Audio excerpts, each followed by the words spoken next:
Coming to you from Kauffman Stadium, where tonight Comcast Sportsnet presents White Sox baseball.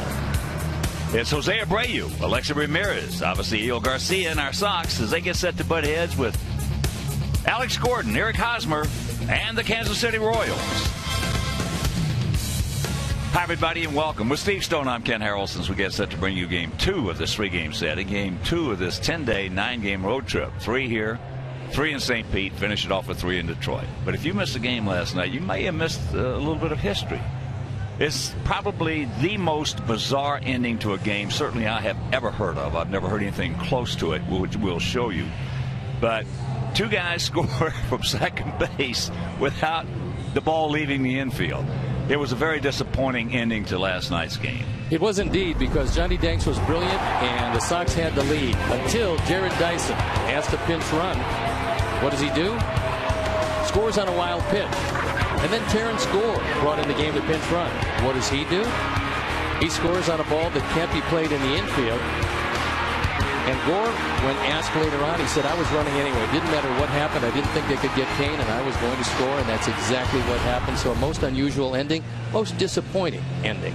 Well, it was, and, you know, mathematically, we're not going to be the postseason. There's no question about that. But, yeah, we've had 3 guys. We've got 3 guys that are up for some awards.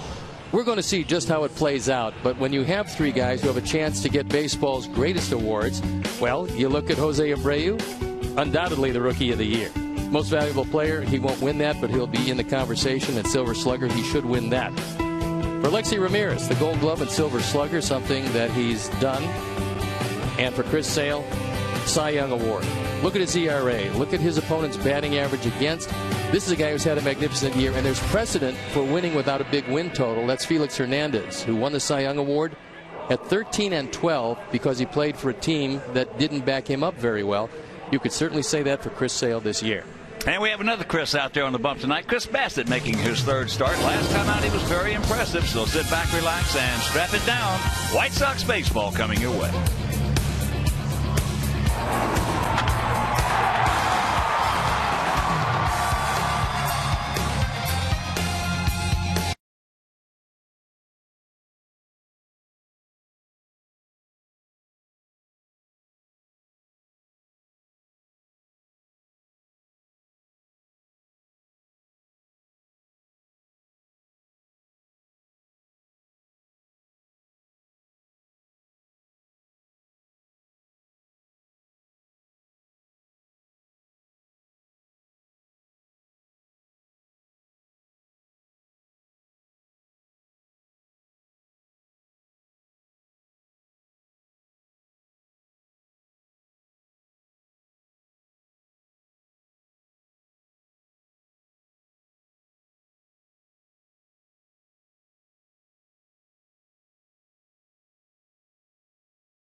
Sportsnet is brought to you in part by your Chicago area and Northwest Indiana Lexus dealer, who invites you to test drive a Lexus today.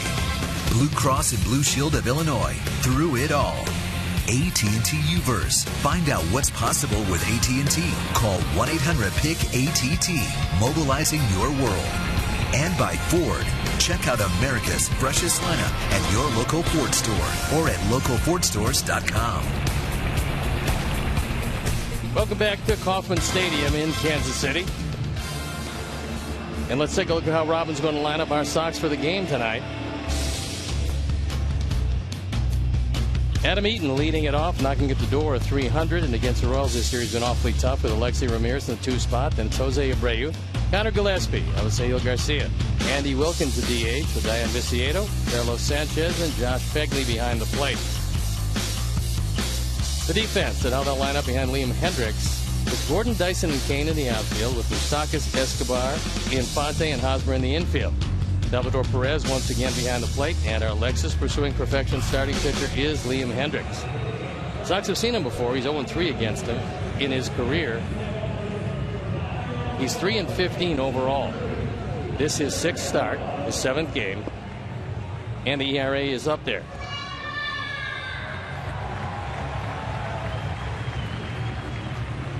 The umpires for the game tonight: Scott Berry behind the plate. Jeff Carlson is at first. Jeff Nelson, the crew chief, is at second. And Laz Diaz is at third. So we're ready to play baseball. Wind not near as much of a factor tonight, as it's blowing lazily toward the left field corner. And they've thrown the ball around the infield. And it's time for me to turn it over to my play-by-play partner, Ken Harrelson. All right, Steve, thank you. And once again, good evening, everyone. And welcome to White Sox baseball right here on Comcast Sportsnet. And before we show you our picks to click, you at home select yours. Adam Eaton hitting at .298, a homer. He's driven in 34, and the first pitch of the ball game from this Australian right-hander is taken for a strike. Liam is 25 years old, 6'1", 205 out of Perth, Western Australia. Corners in fairly close. Moustakas at the cut of the grass. There's a strike, and the count of 1-2. And here at the ballpark, 330 down the lines, 387 in the gaps, and 410 straight away center.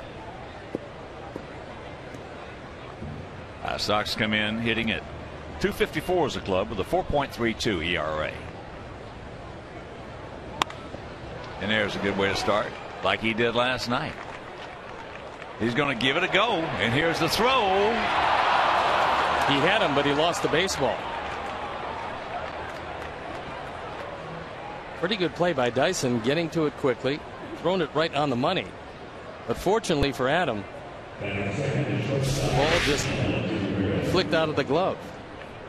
Speed puts pressure on everybody, pitchers, defenders, and right there, Infante takes his eye off of it, tries to make too quick a tag because of the speed of Adam Eaton. So a hustle double. That's his 24th. And here's Alexei at .274, 15 homers. He's driven in 67.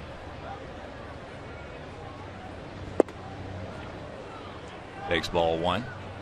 Hendricks absolutely has to be letter perfect with his control. He's not overpowering. He is a 4-pitch pitcher. But he doesn't have one thing that really jumps out at you and can say, well, he can depend on this one. He's got to use all 4, and he's got to hit his spots.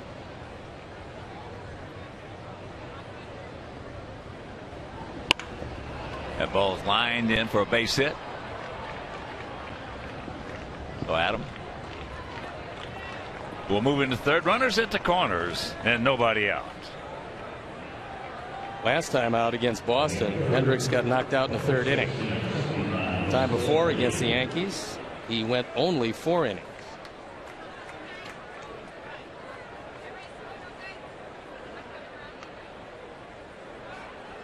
Well, Kansas City in the hunt for the Central Division trophy, so to speak. Not running a real solid major league starter out there September 16th, and you're in the hunt. that pretty much shows you everything you need to know about the pitching situation all over baseball as far as starters are concerned. And obviously the good bullpens, and there's a few, but the good ones really jump out at you because overall most of them don't have good bullpens. So here's Abreu. 323, 35 homers, 102 knocked in. Takes first pitch strike. That one at 91. And with last night and their improbable win, Kansas City held their position in the division, a game and a half in back of Detroit, and actually gained a game on Seattle in the wild card.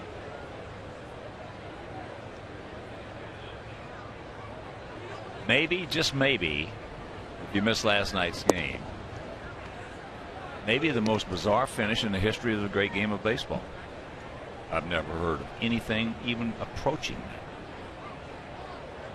You're always seeing something in this game you've never seen before, but certainly not something like that. Abreu was 2 for 5 last evening. Outfield straight up, spread out, spaced about equidistant. And there is the throw to second. They can't get him at first, so Adams scores, and it's a 1-0 lead. RBI number 103.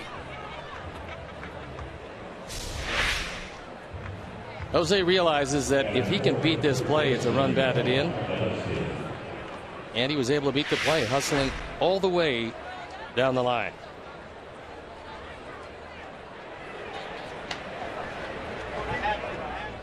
He can move that 255-pound body of his pretty good. As here's Gillespie.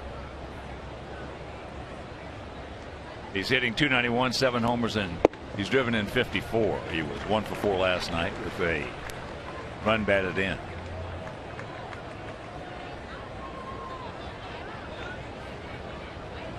The 14th meeting of the year between these two clubs. In the first 13, they've won 9 of them.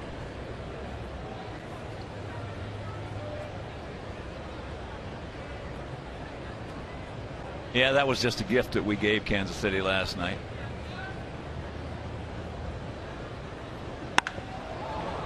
That's going foul. And the shame of it is that John Danks was at the top of his game, doing what he's always done against Kansas City, especially in this park, completely shutting him down. He went 6. Pitch count got him. Turned it over to the pen. Then a few misplays and a couple of situations where he didn't check second base a few times with speed burners out there. And that was that. Well, we just gave him the first 2 runs. Bad play.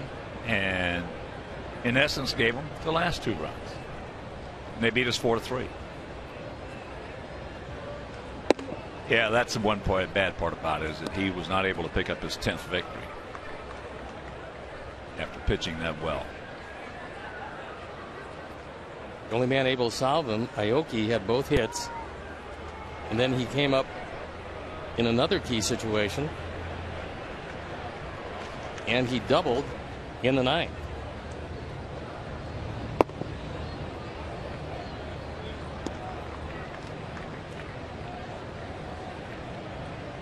Liam Hendricks came over to Kansas City in a trade with the Toronto Blue Jays on July 29th. Spent parts of 3 years with Minnesota.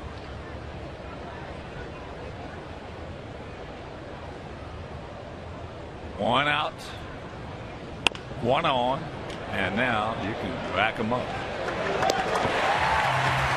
But we do pick up a run after having to play. It's our guys 1 and their guys coming to bat.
last night had a big night, along with Kane at the top and Gordon, Perez, and Hosmer in the middle, followed by Infante, Moustakas, and a very speedy Jared Dyson hitting 9.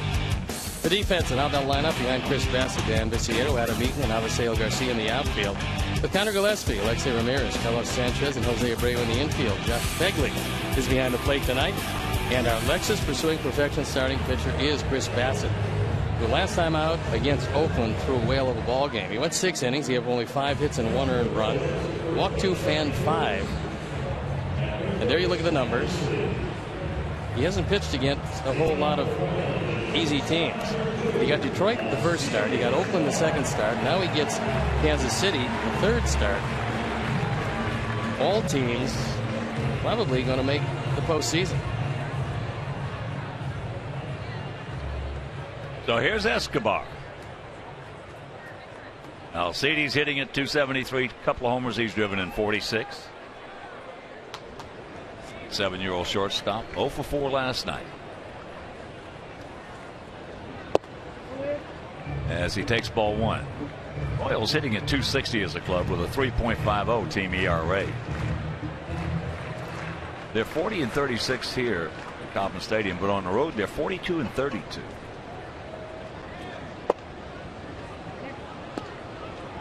Kansas City's game plan tonight, as against all right-handed starters, get your speed guys on and try to run the pitcher out of the ballpark. They've swiped 139, major league leading stolen bases, been caught only 32 times. Avi, and that's out number 1.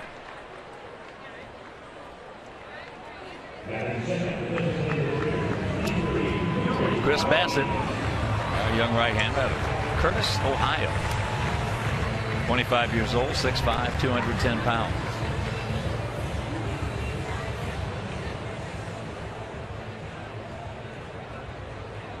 Here's Aoki.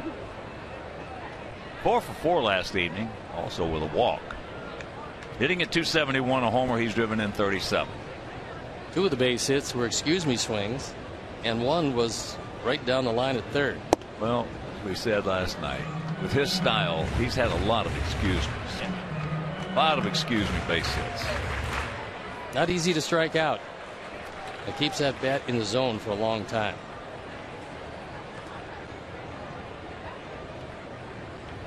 He's 19 for 40 against us this year. That penciled that to 475. 19 for 40.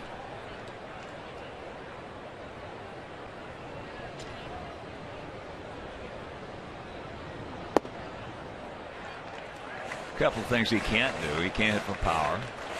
He can't throw. But outside of that, he's a pretty good baseball player. He can run, and they needed a leadoff hitter, and for most of this year, that's where he hit.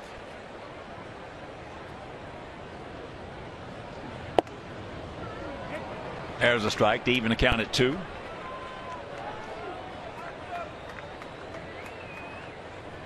Royals got Aoki from Milwaukee because they didn't have anybody who resembled a leadoff hitter.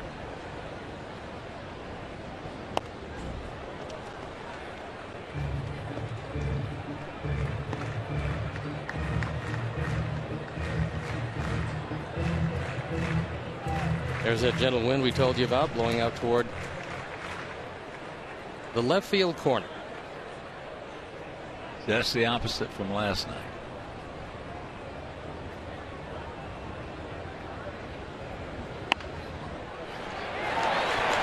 Hurry to the gun, yes.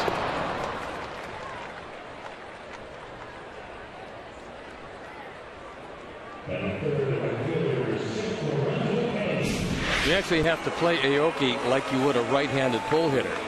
And Alexei's in the hole. And his speed no match for the arm of Ramirez. Well, there's a player right there that Connor made the diving effort. If he does get the ball in his glove, he's not going to throw him out.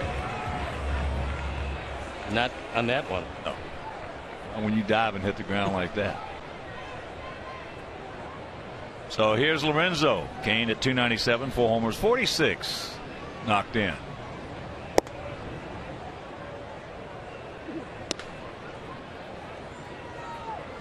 Renzo had that infield single that never even got to second base. Turned out to be the game winner.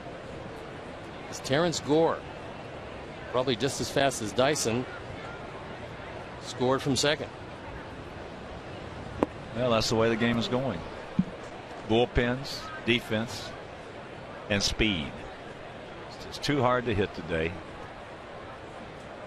And Erico and I were talking about that last night.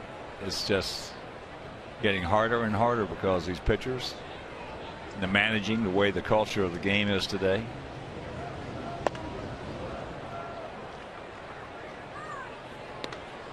Probably the most you're going to see somebody in one game, starter, a good pitcher, is 3 times.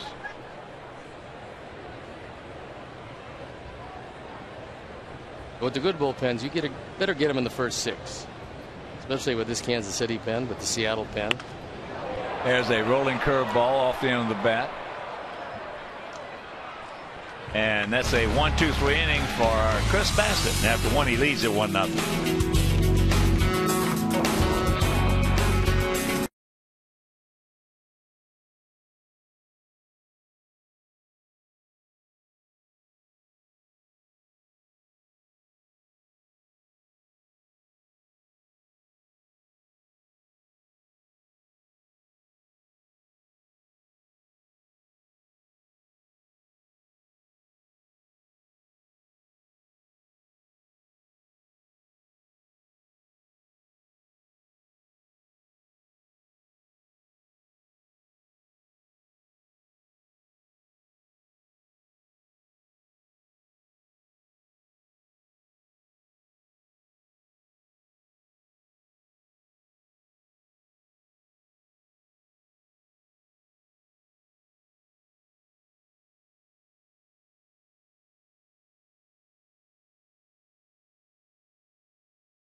Miller Lite. And right now, let's check out our picks to click tonight. DiMangio, our director and crew, they went with Tank. Steve's going with Adam Eaton, Terry Hanley, Mike Williams, Roger Clare, and Eric. We're going to go with Andy Wilkins.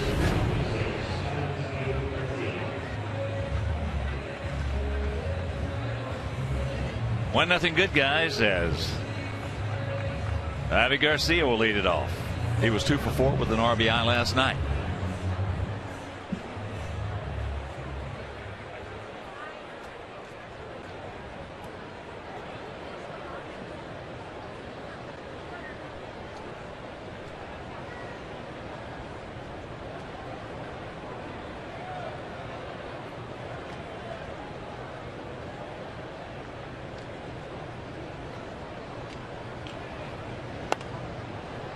And on the fist with a fastball, fights it off right side. Jared Dyson plays a fairly shallow center field. And this is a big center field to cover.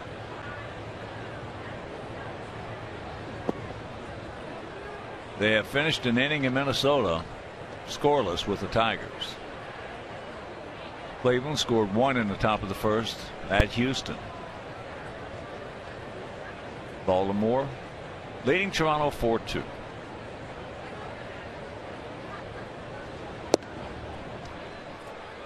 What's their magic number? 1? They're knocking at the door. They're 1. Magic number is 1. A 12.5 game lead over Toronto. Well, Angels were the first team to clinch.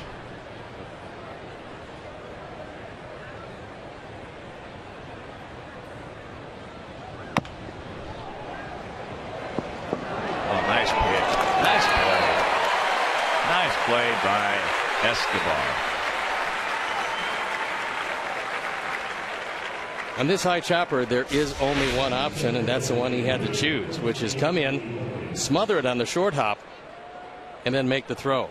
You do anything else, and Garcia beats the play at first. But the Angels last night became the first to clinch. It'll be tough for Baltimore to catch him for the best record and home field advantage. They're down by 4 games. And the Angels, they don't seem to want to take the foot off the gas pedal. It's a good ball club with an excellent manager. Combine those two factors and you got a chance. Probably have the MVP this year, Mike Trout. I would think so. As much as I'd like to see our guy get it. When you get a guy having that kind of year with that kind of ball club, that's where it goes. Who's finished second twice, so he's been in the conversation, but Miguel Cabrera beat him out. 2 seconds in the first, and he's just 22 years old. Pretty amazing. It is. I mean, we're seeing some stuff as he gets ended. In many respects, this has been a very interesting season. We have seen our Abreu. We've seen history in the making there.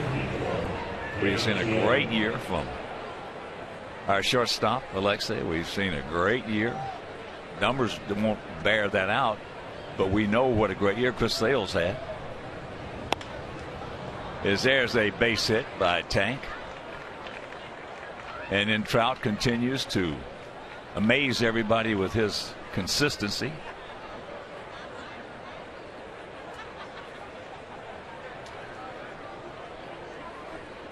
We've seen some West Coast turnarounds of teams that Toronto started off like they were just going to blow everybody away in the East. Detroit started off like everybody thought they were going to blow everybody away in the Central. That's not the case. Oakland started like they were going to be the best team. As there's a base hit. So Tank now will get put out at second. All right, we've seen a lot. So we'll go to the bottom of the second, 1-0.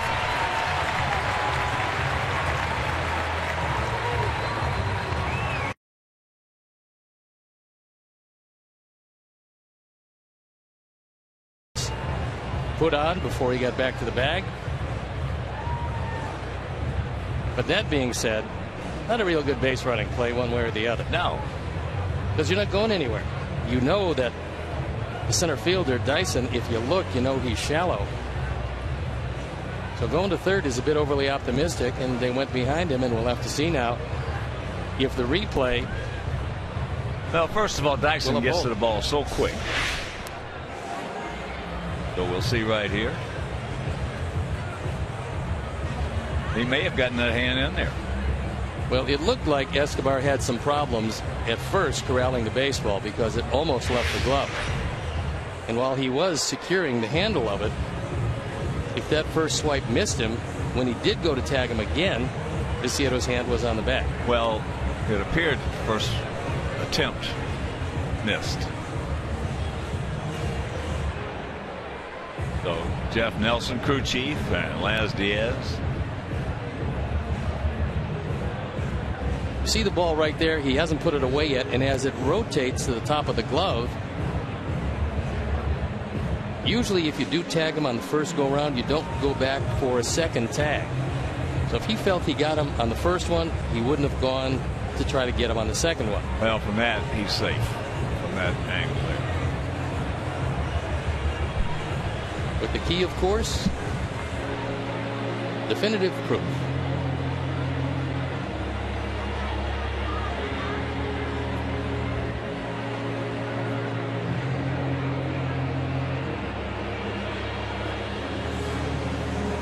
Looks like they want to make a decision, just can't quite get there.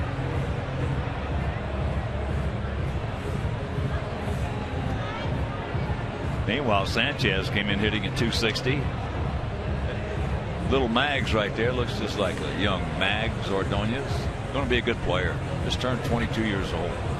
Liam Hendricks was not throwing the baseball until finally I think somebody suggested that you do play catch, and he's going to be out at second. I don't think so. Meanwhile, it's 1-0 Sox.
To a 2015 April and May home game excluding opening day, and one lucky fan will win a diamond suite, so hundreds of other prizes also will be given away as our Sox say thanks for your support this season. And to purchase tickets, visit whitesox.com/tickets.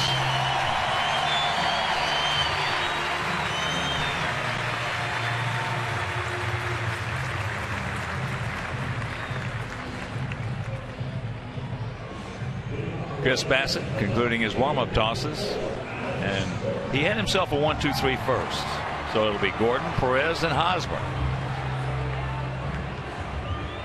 There's our 25-year-old rookie. It's the first time they've ever seen Chris Bassitt, and normally first time through the order, much to the advantage of the pitcher, even though he's never seen their hitters. They got to figure out the movement of the fastball, the velocity at which he throws it, how quickly the breaking ball is going to break, whether it's a curveball or the little slider that he has. We'll see how quickly they adjust.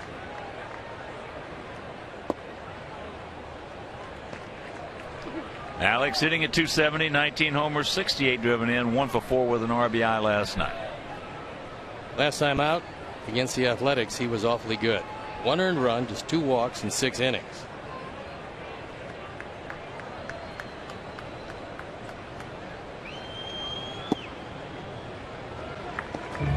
Takes it up and takes ball 2. In the meantime, both of those pitches had a piece of the strike zone and didn't get either call.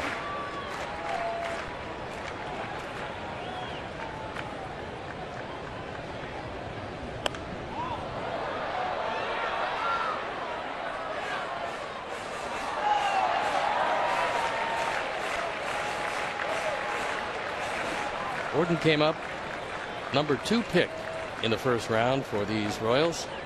That's what he's done against the Sox this year. Pretty impressive.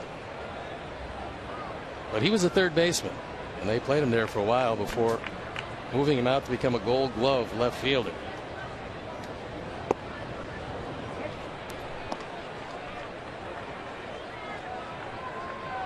Two balls, 2 strikes.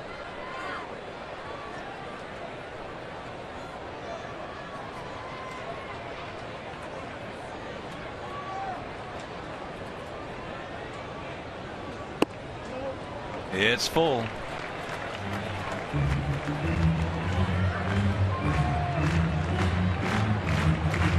Salvador Perez in the on-deck circle. Very talented, young, and very big catcher. Well, Cleveland got one in the first. Houston got one in the first off Corey Kluber. So they're tied. Cleveland's really struggled, and pretty much this particular struggle has probably taken them out of postseason consideration.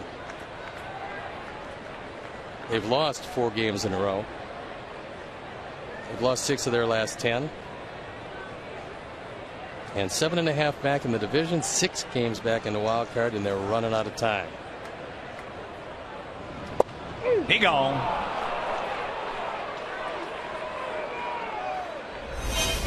This is what it looks like with the Tigers in the 1.5 lead. And the wild card, Oakland leads the way. These Royals, the second wild card spot for the moment, and the Mariners playing the very tough West Coast champion, the Los Angeles Angels of Anaheim.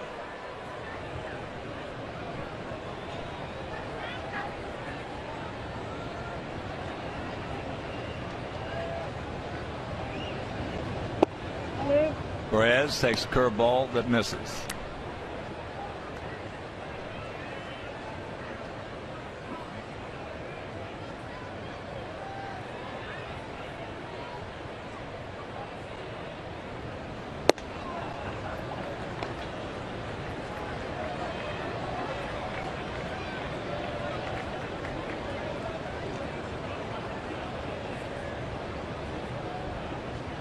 Outfield straight up.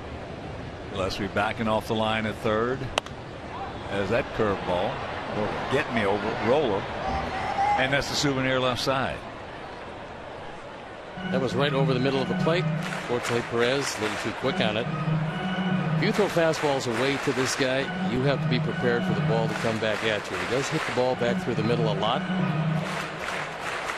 And he does hit it hard.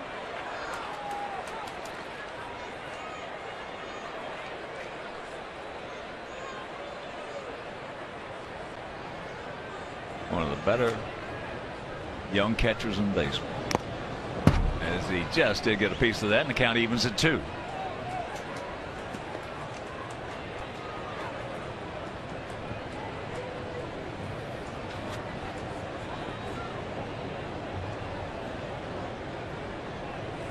Top of the 5th down in St. Pete. Yankees leading Tampa Bay 1-0. St. Louis leading Milwaukee 2-0. Top of the 2nd in St. Louis.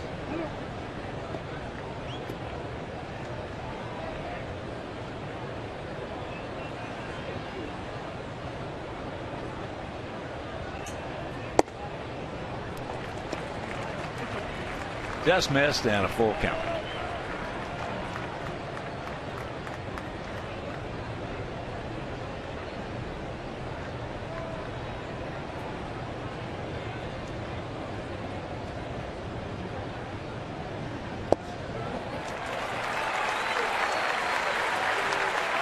So the 1-out walk. First base runner, and that'll bring up Hosmer. Hosmer hitting at .266, 8 homers and 53 knocked in.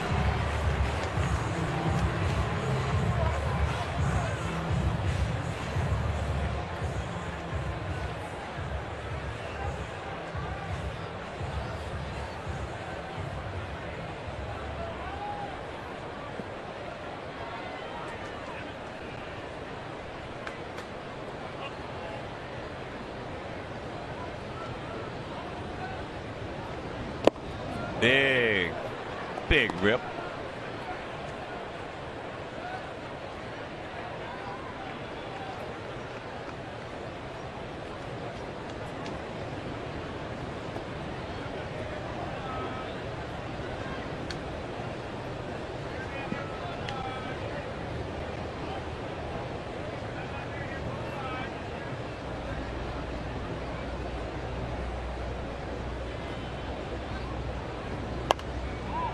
Now the big rip, and the count 0-2.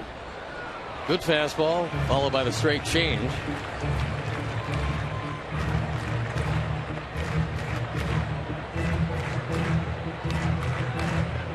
With Perez at first, you don't have to worry about him running. One of the few guys that you can say that about in this lineup. Well, wait a minute. Check him out. He does have 1 stolen base. That's right. It was probably on the donkey end. I would say that. Of the double steal. Or the pitcher fell down. You got a pretty good pitch to hit right there. Up a little bit.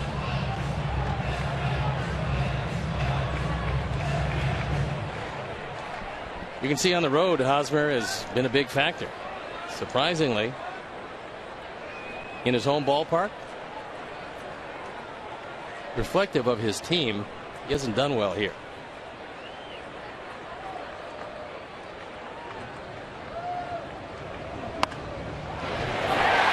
And that's by Gillespie. So 2 on. And that's the first hit.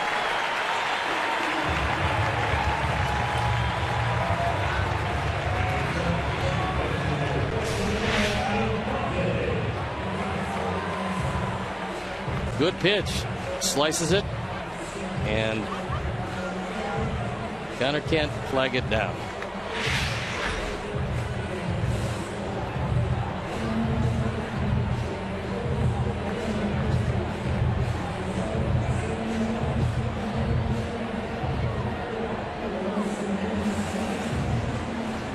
That'll bring up Omar Infante.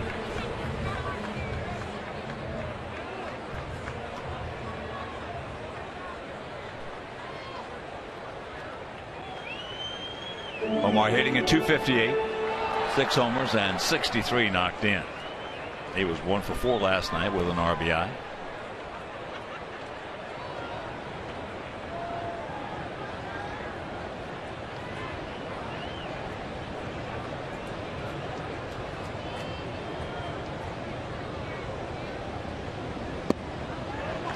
Curveball, no. Infante was acquired because they needed a 2-hitter. And coming into this year, it looked like he would be the ideal 2-hitter behind Aoki. Problem was he hit .229 in the 2 spot, necessitating a move down in the order.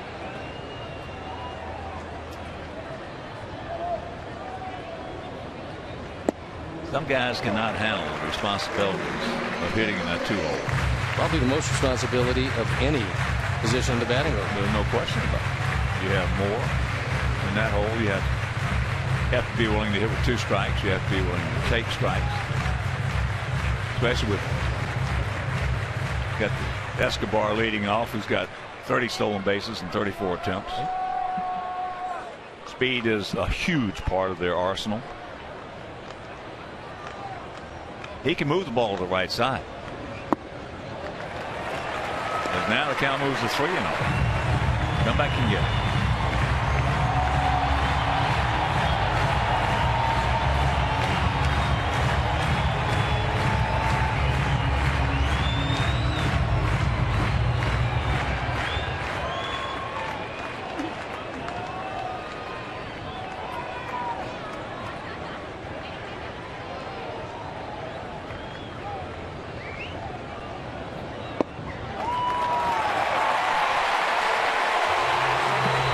The second walk of the inning, and that'll load him up with 1 out. Here comes Don Cooper to settle him down, maybe give him a couple of positive ideas about how to retire Moustakas, who in his first at bat of the ball game last night in the 9th inning, with 1 out, down 1, hit an opposite field double, then replaced by Jared Dyson, who eventually scored the tying run. So Moustakas had a huge hand in that comeback last night. Time now for the AT&T Uverse Multiview. Not a whole lot of speed on the base pad.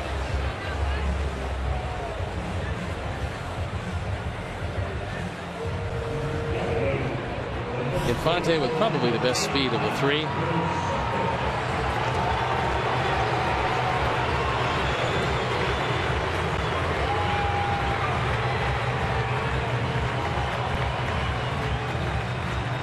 So here's Moustakas hitting at .212, 15 homers and 51 knocked in.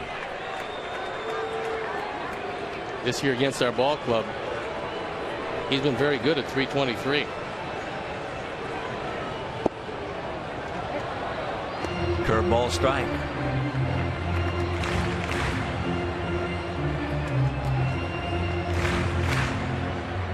We're with the bases loaded. He's been adequate.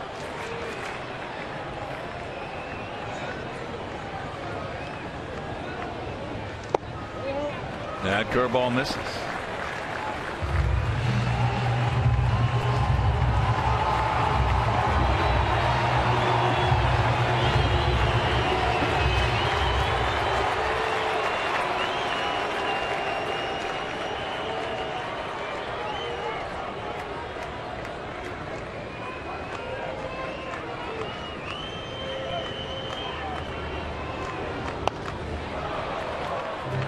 He jumps on top.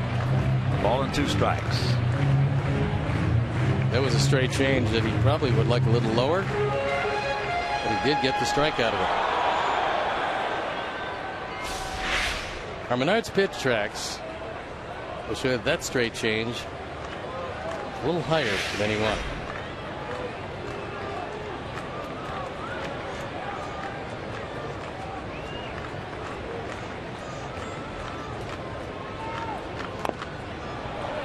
And he just did get a piece of that one.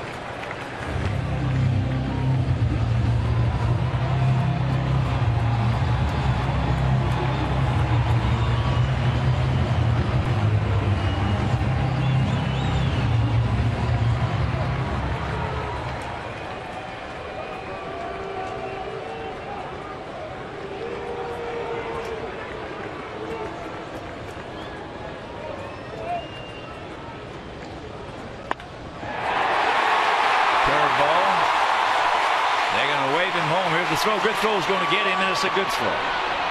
He gone. Beautiful peg by Abbasiel.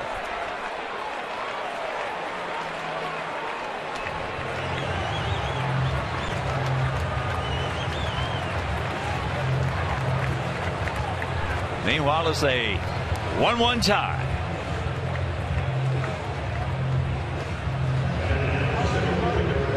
Garcia came up throwing. The throw was right on the money.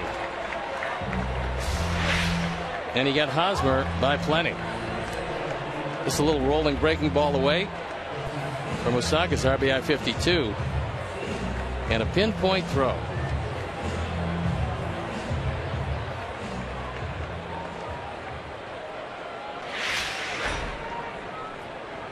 So here's Jared Dyson hitting at .272, a homer. He's driven in 24.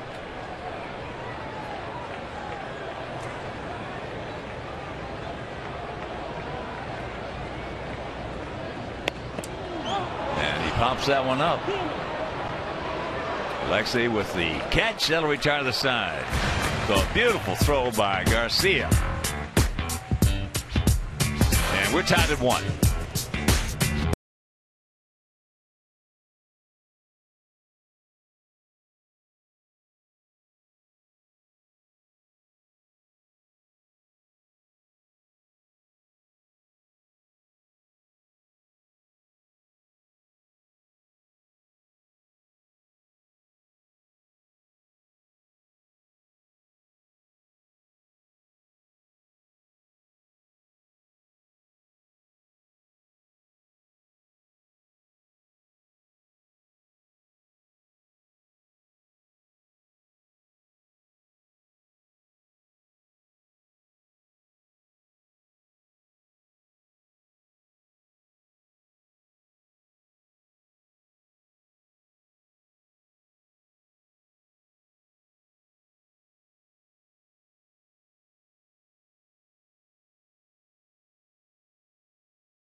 photo for a chance to have it shown on our broadcast later in the game. Brought to you by AT&T.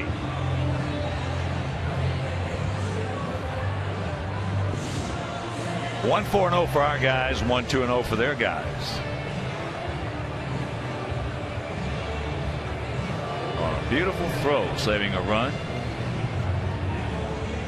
Nailing Hosmer at the plate by Avi Garcia. Right now, our outfield, I don't know if there's a better throwing outfield in the American League. Cieto in left, Garcia in right, Adam Eaton in center.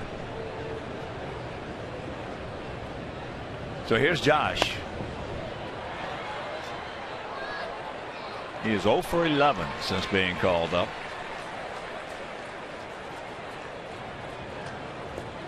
That's what he did in AAA, and he had a very good year down there.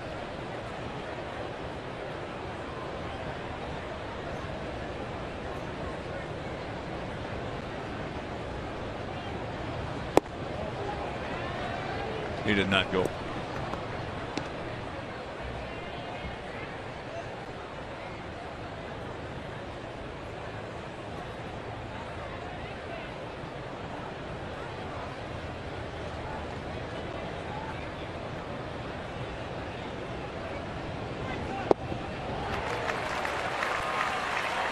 Big swing and the count 1-2.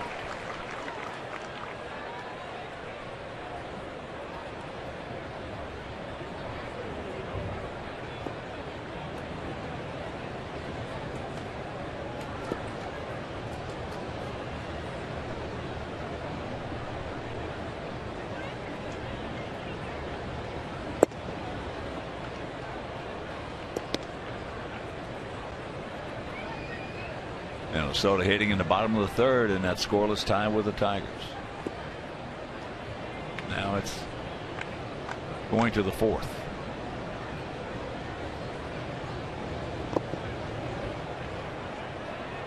Full count, effective.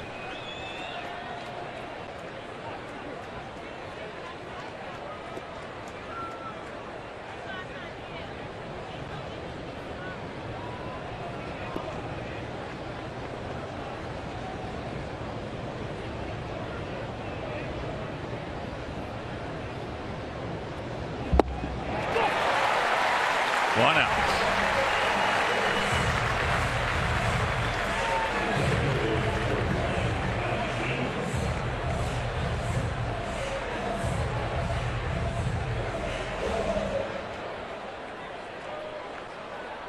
That'll bring up Adam. He had a hustle double and scored in the first inning.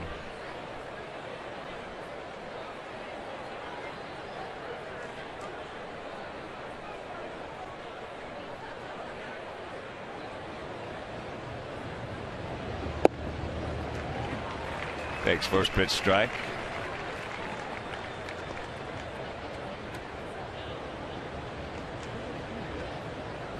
They play Adam a couple of steps toward left center field with Alex Gordon very shallow in left. Adam almost hit one over his head in last night's game. Line drive in the seventh inning, and Gordon went back, and the ball seemingly over his head, and made a very good play. Made it look easy. Yeah, he's a good one. 3 Gold Gloves.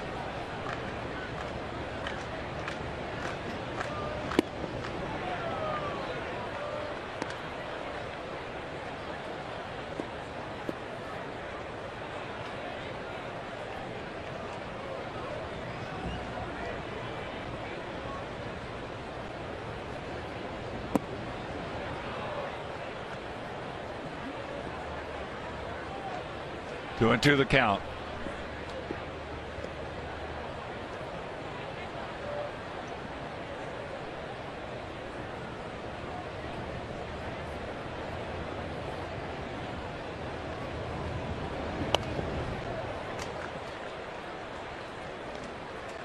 That fastball at 94.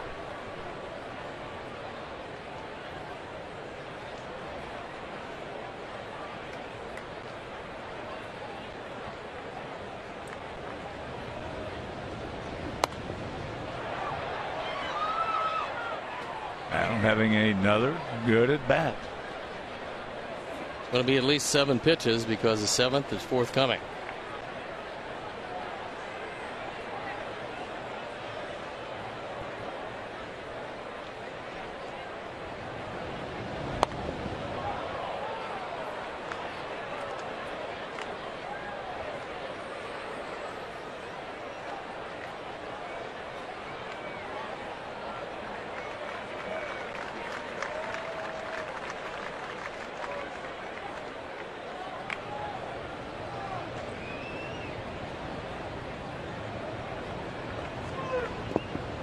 And a full count.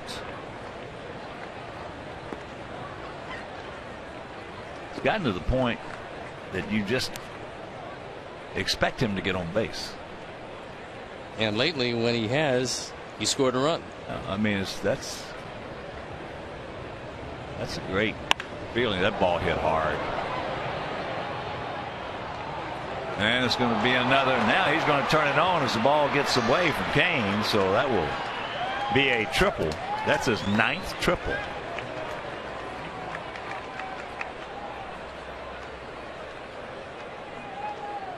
Cain's been playing a whole lot of center field, and I'm not sure he's used to this carom, because this is a tough one to handle. Adam hits the daylights out of it, hits the bottom of the wall below the padding, and with Adam taking a look at it, he's got the play right in front of him. And he saw right there that the ball had gotten away and no chance at all to get him at third. Certainly, if not already, certainly becoming one of, if not the best leadoff man in the game. That's into right field. He's tagging. Cain. Here's the throw. Safe. And Sox lead it 2-1. Hopefully Adams okay. Alexei picking up RBI number 68. Just far enough on that sacrifice fly. So Ramirez with his 4th sacrifice fly of the year. And Adam, as he's done so often, scoring yet another run.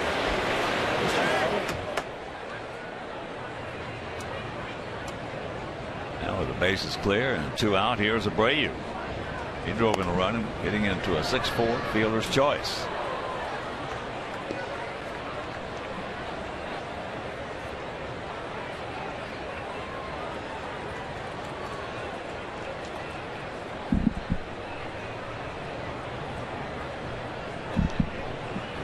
Two 5-0 for our guys, 1-2-0 for their guys. Here in the top of the 3rd inning. Moustakas bobbles it, and that'll be an error.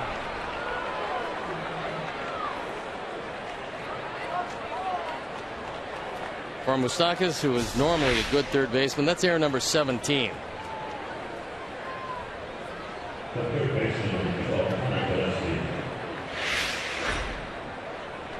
Well, Kansas City normally is the best defensive team in this division. But I was talking with some Kansas City guys yesterday, and they seem to think that the lack of offense, they're taking it out to the field with them. That's a 98th error of the year. And that's something you cannot do.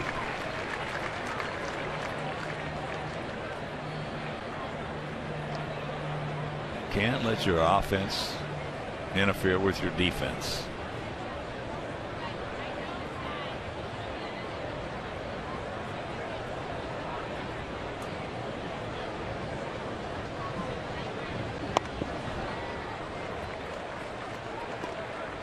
Gillespie hit into a 6-3 double play to end the 1st inning.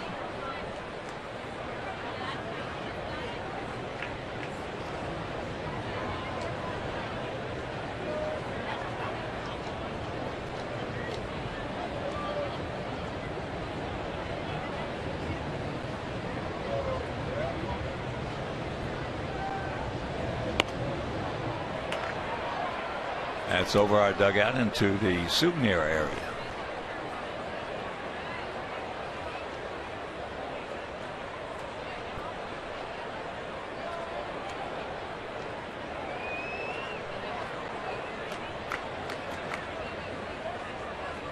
Nice crowd on hand for a Tuesday evening. They're averaging 23,538. As he gets him up and out of the zone, way up and out of the zone. But we pick up a run and we lead it 2-1.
Best represents the game of baseball through positive contributions on and off the field. You only can nominate one. Last year's winner, Carlos Beltran. So, with the winner recognized in the World Series, we have to hope that that's one of the accolades that Paul will pick up before it's all over for him as this season comes to a close.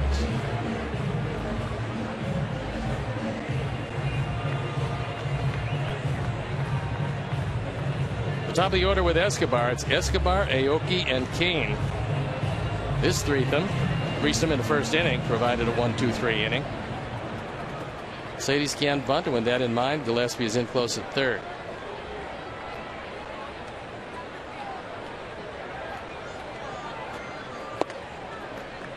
That fastball misses off the corner.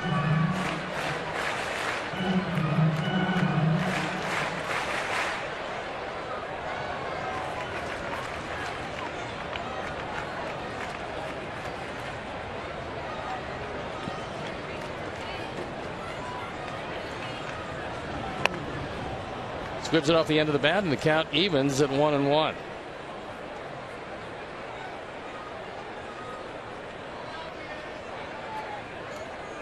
A critical game for the Royals as they try to make it to the postseason for the first time since 1985.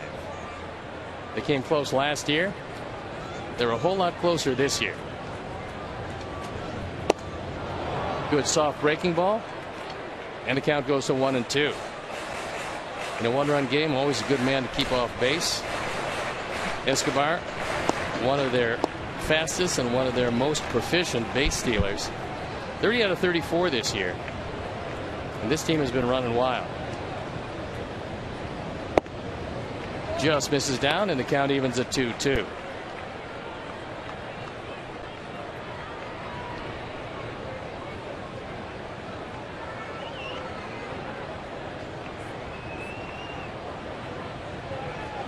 Beautiful night in Kansas City. It was a gorgeous day today.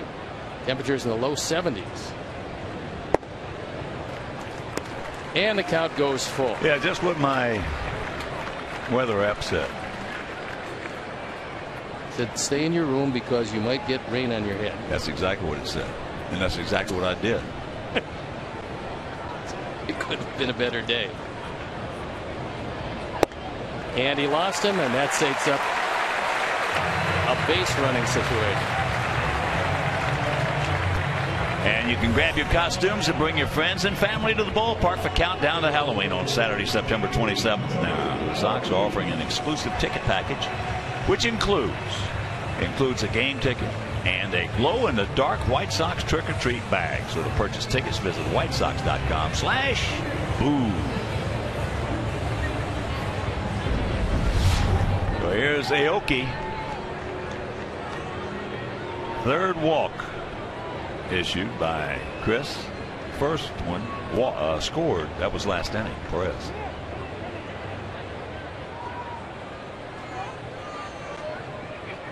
Beautiful evening here in the heart of Mid-America.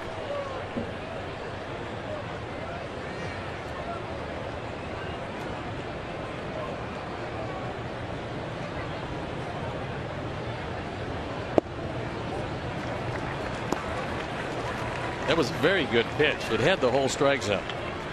And Scott Berry decided that apparently it was too low. Well, when you're walking 3 guys in 2 innings, it's hard to get the benefit of the doubt on anything close. You're not.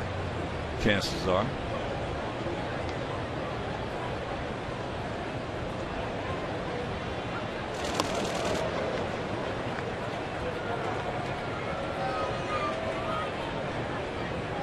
All those guys sitting in that dugout. And the man at first base, see that long arm over there? Ooh. That's one thing that he might have to work on. Because with that long arm swing, you're not going to pick off anybody. No.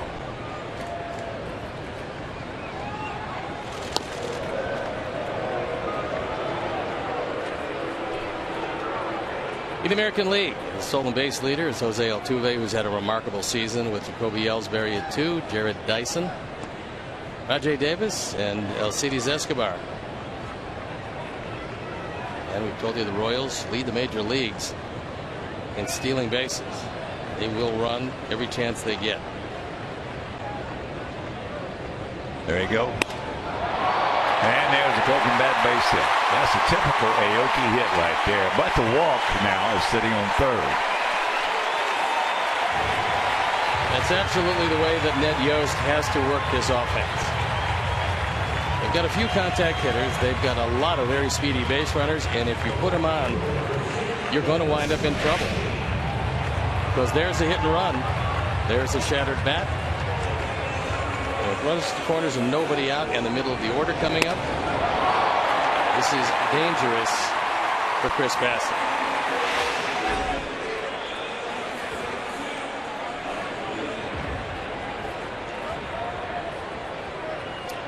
Aoki now is 20 for 42 against us. Pretty amazing. Because I'm not sure that he's hit any of them hard. I'm just trying to think. I can't come up with one. Little loopers. Yeah. Little grounders. Duck snorts. Yeah. And he's 15 for 22 in stolen bases.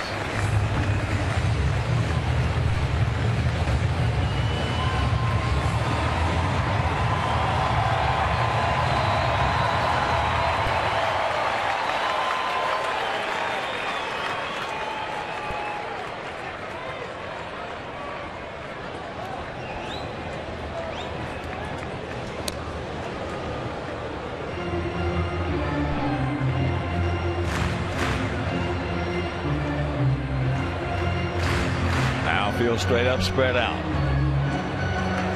Just tuning in. We have 2 runs on 5 hits, no errors. They have 1 run on 3 hits, 1 error. But they're definitely threatening here.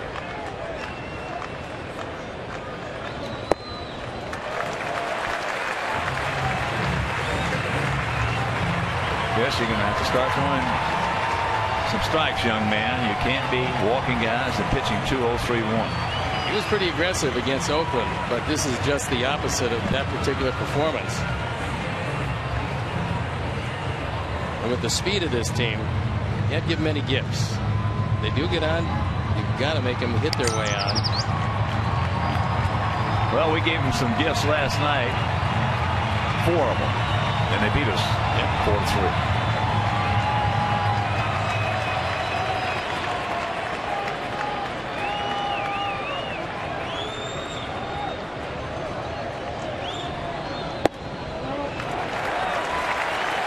He's getting under that slider. And getting under the slider, everything stays up. You don't have good command of it. That's one of the pitches he's been missing with away.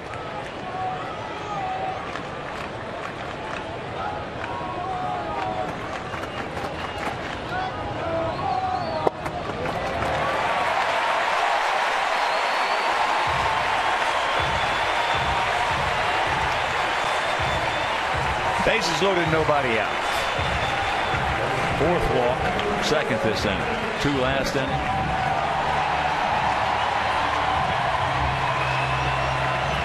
And here's Gordon. He went to 3-2, and here comes Coop. He went to 3-2 on Gordon, so Gordon saw everything he had. So Gordon's going to be a little more dangerous in this at bat. Don Cooper's going to come out and tell him they hit the ball 8 miles. Well, you can't say over the air what Don Cooper's going to tell him. He's saying, you got to throw the ball over. Let your fielders work behind you, because what you're doing now is not going to work. I've seen pitching coaches come out there and say some things that you had to be there to hear it to believe it. One guy we had, his pitching coach, came out there. I was playing first base. He looked at, it was a rookie. He looked at him and he said, "Are you scared? If you're scared, tell me right now, and I'll take you out of this ball game. If you're scared, do you have any stones?" Well, yeah.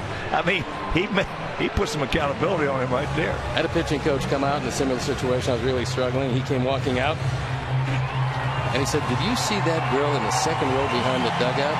And I looked at him, he turned around, and he walked off. Yeah. That was it. Yeah. That's the sum total of everything he told me. Trying to reset you. Exactly right. Take my mind off what I was doing and get it back onto what he wanted me to do. Push the reset button.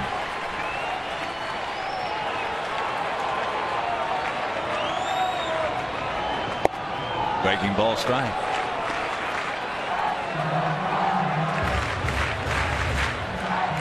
It's Daniel Webb loosening up in the pen.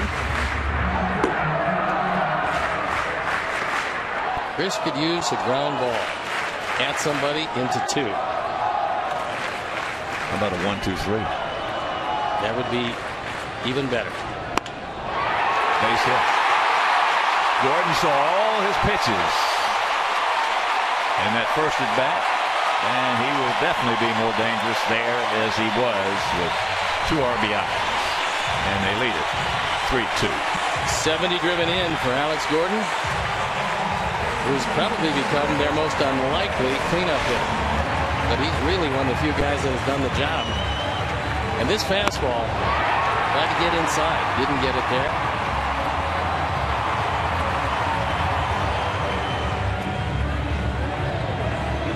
And the lead was very short-lived.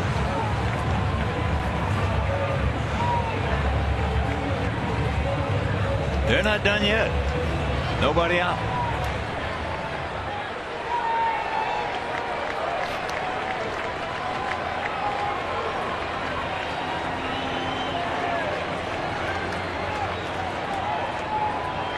This is completely unexpected after Chris's last outing. Boy, he had good mound presence, came right at him. He was at the top of his game against Oakland. Yeah.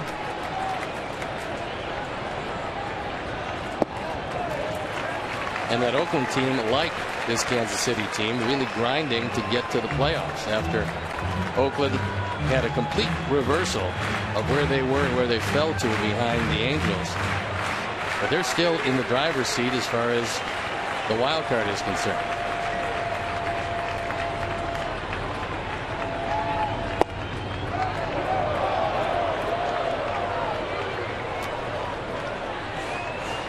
That's the first low strike he's called for.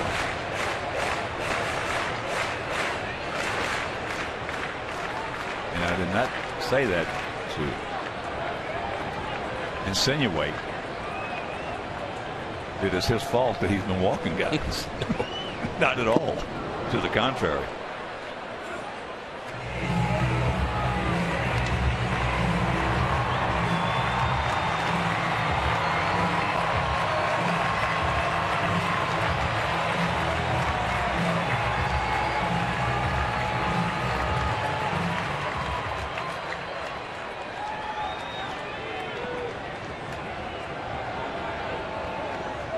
Got to bristle up right here, Chris.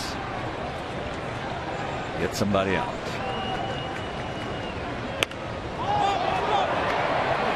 Bagley coming back. And just in the first row over the screen.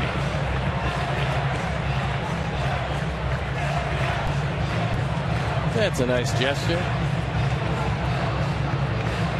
Give the young man a baseball. He is ecstatic.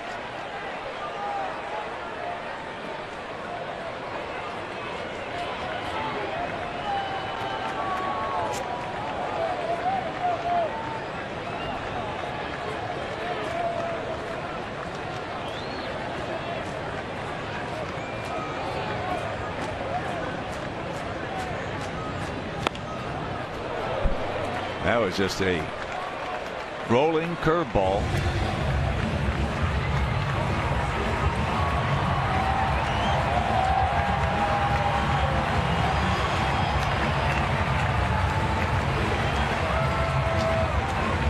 Good speed.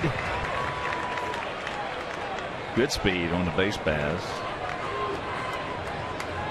Between them, the 36, the 43.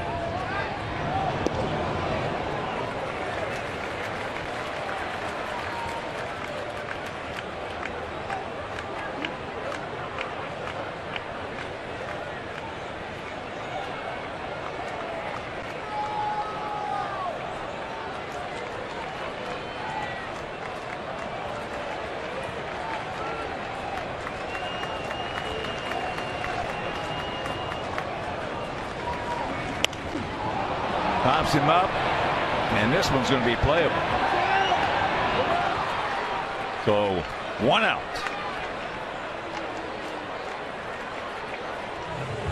That fastball was up and out of the strike zone, and Perez in that at bat swung it 3 pitches out of the strike zone.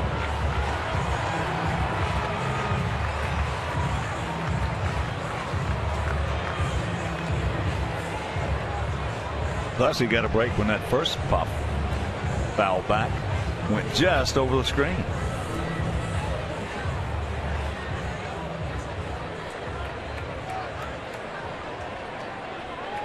So here's Hosmer. Hit a hard ground ball past Gillespie, who couldn't handle it, for a base hit.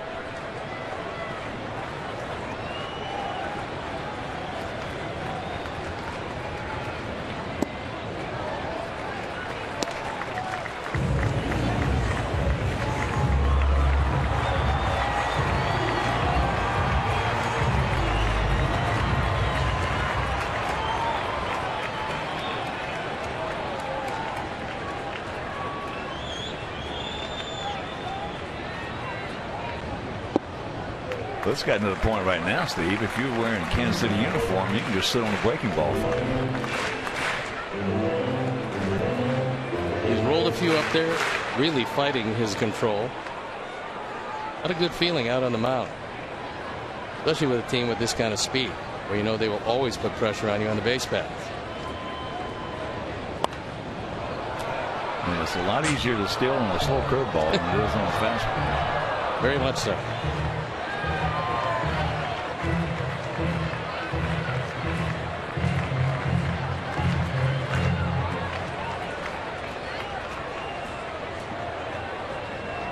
Playing Hosmer up the middle, that means that Alexy is going to be very close at second base to try to keep Kane close.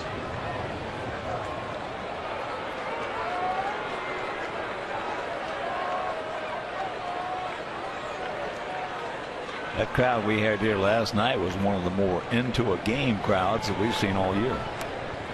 Especially as 21,000, they were into it.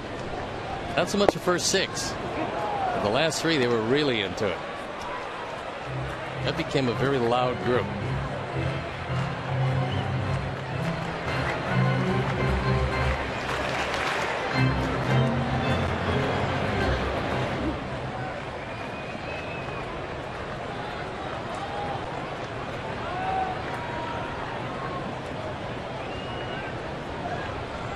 One out, 2 on, and the 2-2 pitch. Another breaking ball. I had a chance to talk with their general manager, Dayton Moore, after the game last night.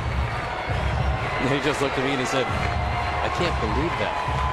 I said, Dayton, nobody can believe it, because I'm not sure anybody's seen it before. So take the gift, and we'll see you tomorrow. And unfortunately, that's what it was. It's hard to give a team 4 runs like we did. But we did it, and we got beat 4-3. Change up.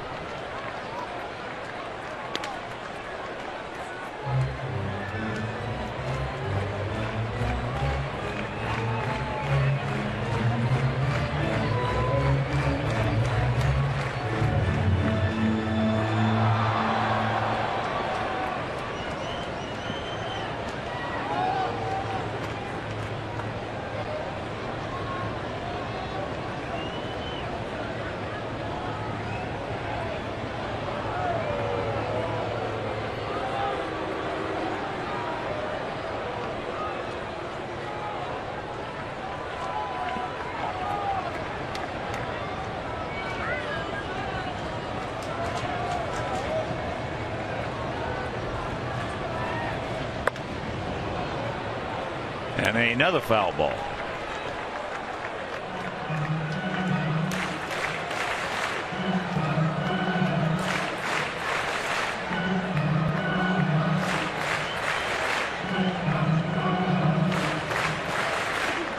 This will be pitch number 68 and 2 in the 3rd inning.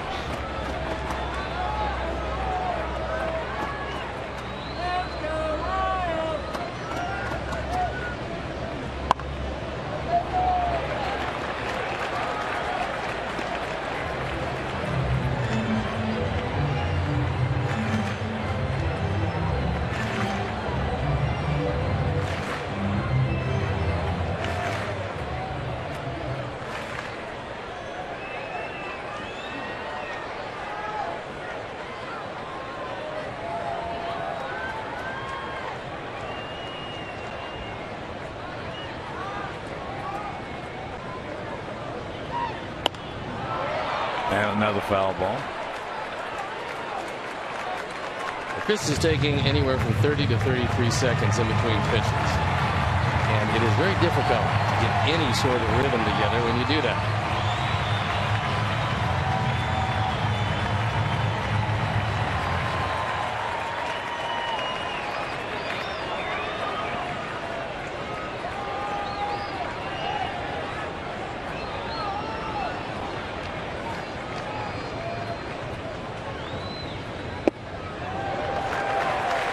Full counts. Well, there are some people that go out to the mound and call the catcher out.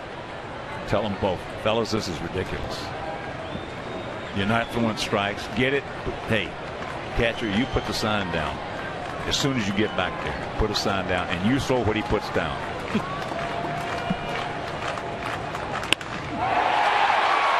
That ball is hit hard. Meanwhile, we got a man there right at him. Thank goodness. That ball was torched. 2 down.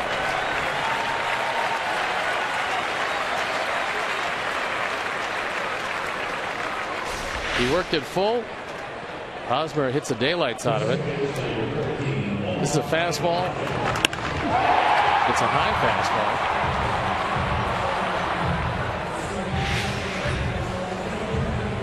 And there's 2 outs in the inning.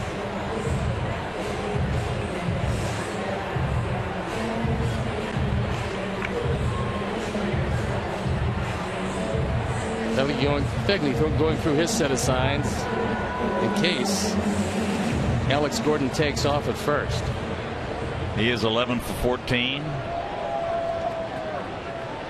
And I wouldn't think you're throwing through. Not with the speed of Kane at third.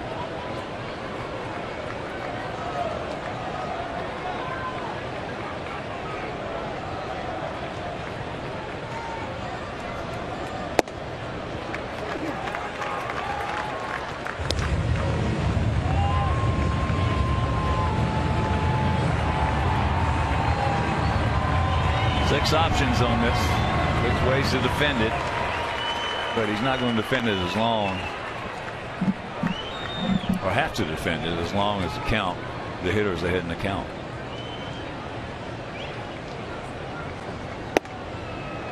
That evens 1-1.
It's full with 2 out.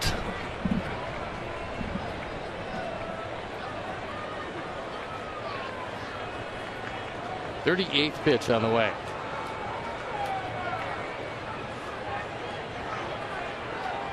Of the inning. Yes.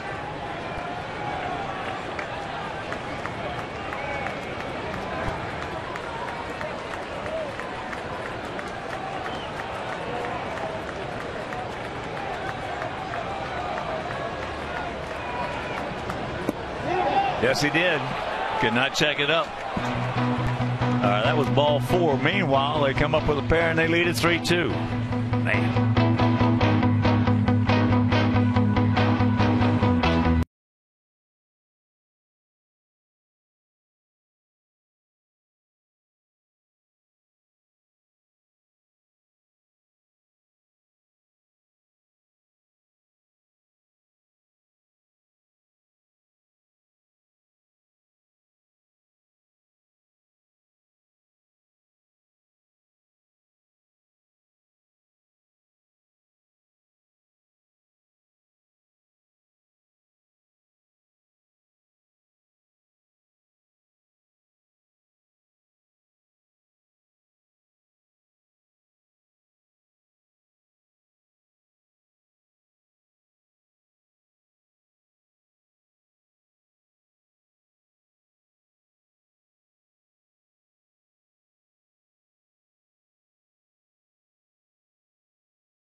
And up to the second news and your favorite teams. Download CSN Chicago app today. Available for iPad, iPhone, and Android. Visit csnchicago.com/app. Top of the 4th inning and a 3-2 Kansas City lead.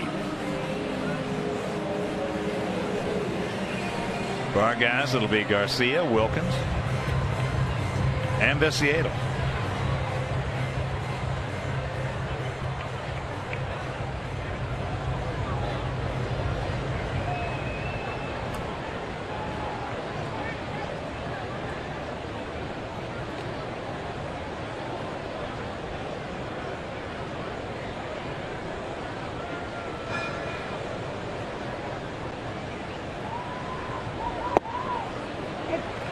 First pitch strike.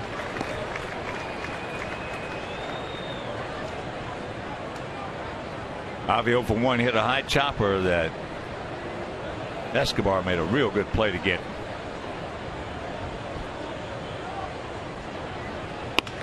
And there's a solid single to center. So the leadoff man aboard. And join us on Friday, September 26th at 7:10 as our Sox take on these Royals. Also enjoy Hispanic Heritage Night and post-game fireworks presented by Miller Lite. Now it's not just a good time, it's Miller time. Miller Lite, official beer of your Chicago White Sox.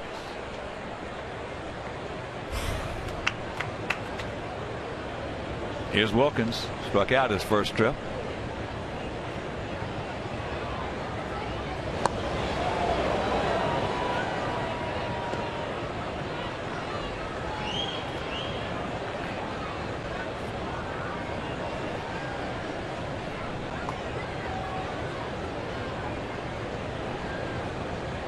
Finale of the series tomorrow night. Chris Sale against Giordano Ventura. Game will be over WCIU. There he goes. Bobbin trying to help Andy out a little bit, make him swing the bat. Got a fastball right down the middle. Very hittable pitch. And Wilkins might not get a better one in this AB.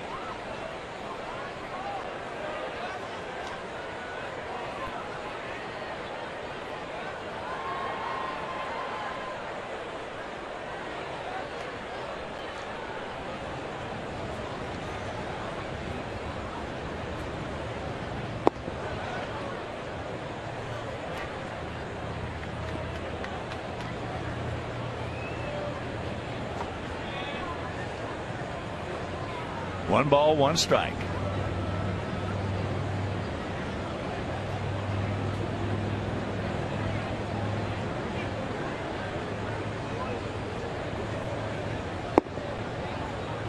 Two balls and a strike.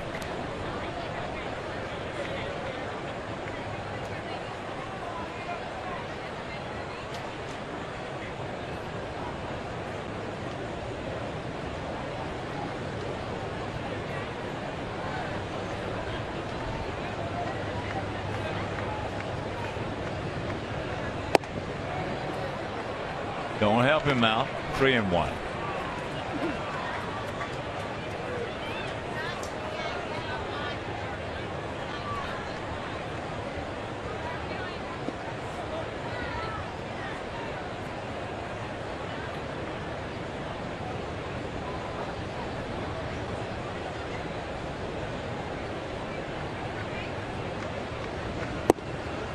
And there's ball 4.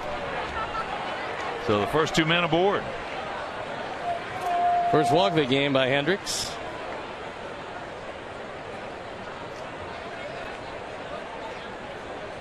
It's going to bring Dave Island out to have a word with him.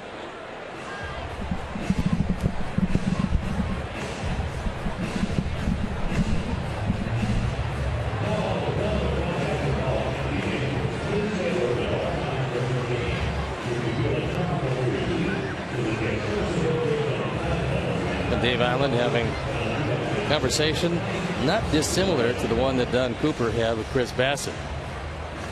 You got to stay ahead in the counts, because without overwhelming stuff, you fall behind, you're eventually going to give up a lot of runs. And the Royals pen, we're very familiar with Jason Frazier. We've seen him with a lot of different ball clubs. Now he finds his way into the pen, into the very talented Royals bullpen. Here's Tank. He's singled in the second.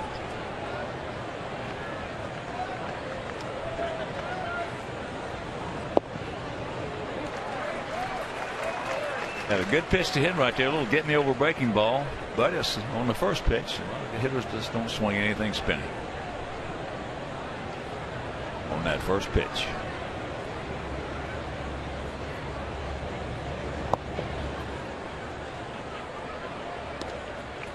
One and one.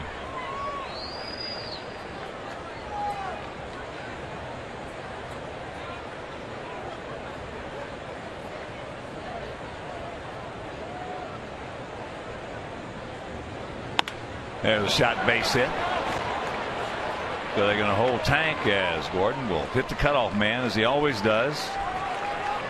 And that'll load him up with nobody out.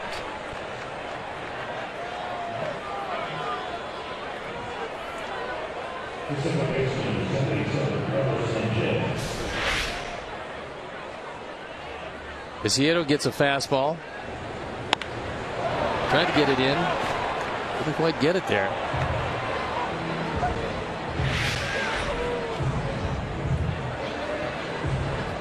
I don't think Ned Yost's going to be awfully patient with Liam Hendriks.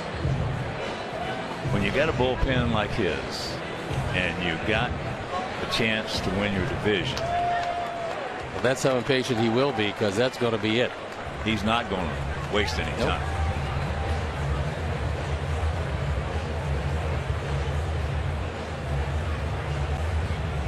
So he will depart. Frazier comes on with bases loaded, nobody out, and we'll be back.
Game card. Fans can enter to win a White Sox autograph prize pack presented by Country Financial.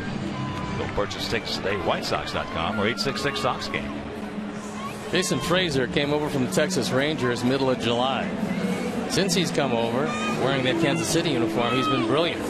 Those are the overall numbers. Pretty good on for the 59th time. 4-1, 284. For these Royals, he's 3-0, 184 ERA in 20 appearances, spanning only 14 2/3 innings. Tough to pick up 3 wins in 14 2/3, but he's been able to do that. He's got pretty good control, and he's averaged more than a strikeout an inning out of that Royals pen. Carlos Sanchez will be the hitter. He has a single back in the second inning. Garcia at third, Wilkins at second, Viciedo at first. Nobody out. Frazier 37 years old and still throwing well.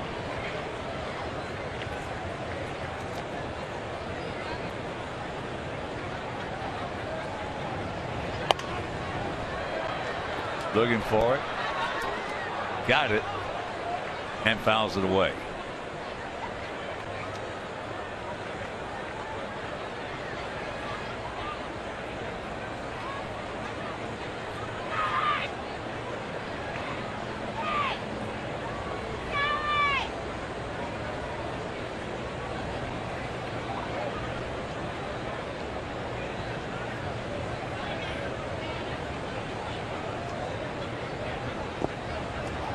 Ball gets away, but not far enough.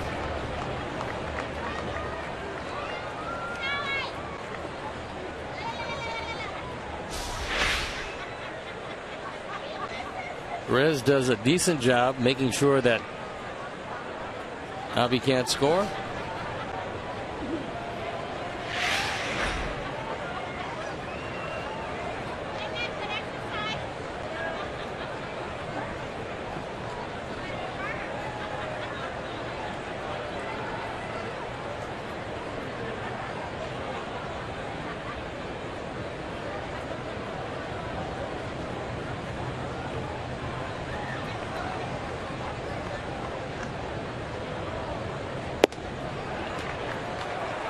Big pitch in that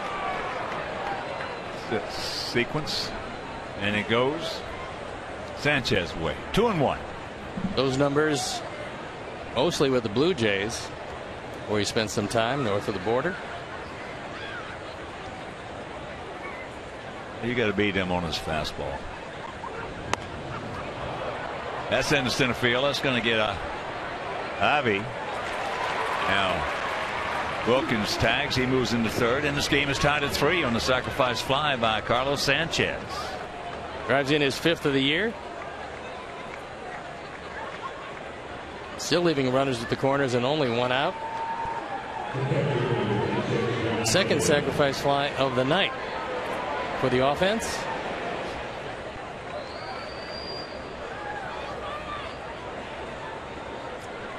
And that'll bring up Josh Phegley. Struck out on 3-2 fastball.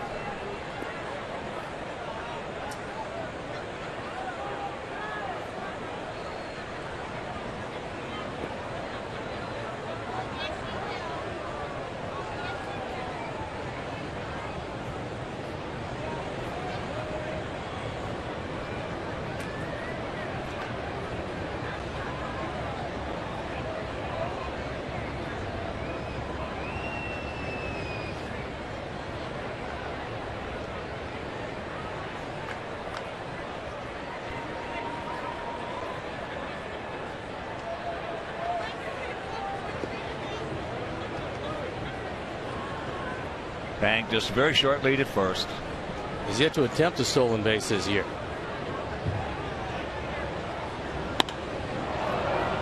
And that's going to get the job done. Sacrifice fly by Phegley, and the Sox lead at 4-3. First run batted in of the year. And here comes Ned Yost.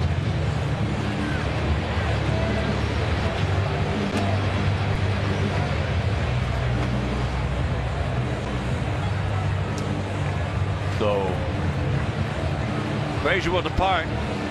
Adam Eaton will be the hitter. Adam, a double and the triple, scored twice. And we'll be back.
ERA up over 5 with the Royals. 0-2 is ERA, 3.5. This is the 16th time he's come out of the Royals bullpen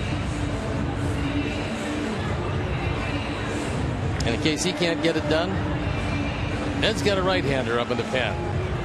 Face Ramirez and possibly Abreu.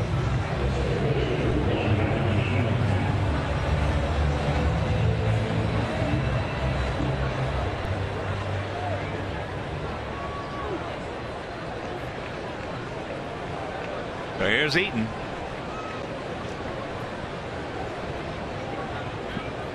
Hustle double into left center field, leading off the ball game, and a rocket triple down into the right field corner.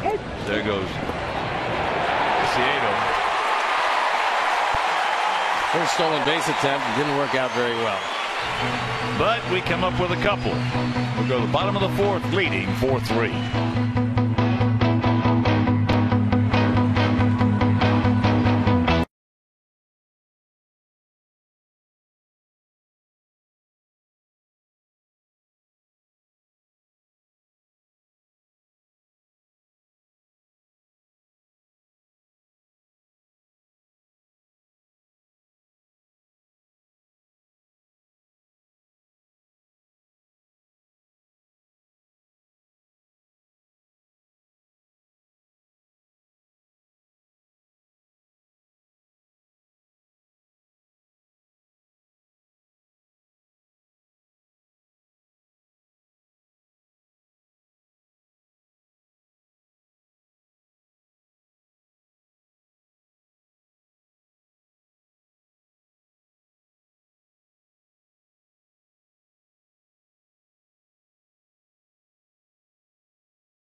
As they battle the Rays, it's White Sox Rays Friday at 6 on Comcast Sportsnet.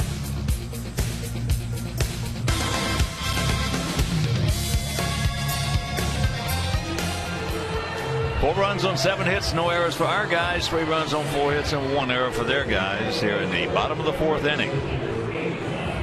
Kansas City, it'll be Moustakas, Dyson, then back to the top of the order with Escobar.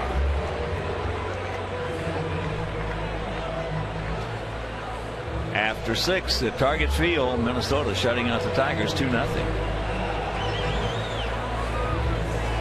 Middle of the 8th in Pittsburgh, 4-0 Buccos over Boston. Bottom of the 8th in Baltimore, 7-2 Orioles over Toronto.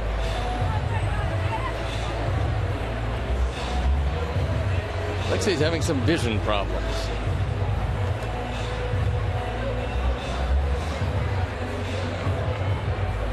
Tampa Bay has taken a 2-1 lead over the Yankees. The game in the bottom of the 7th.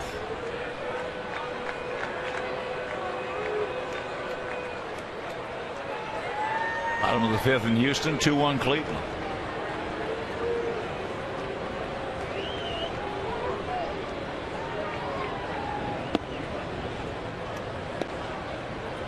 Low curveball outside to Moustakas, who had an RBI single.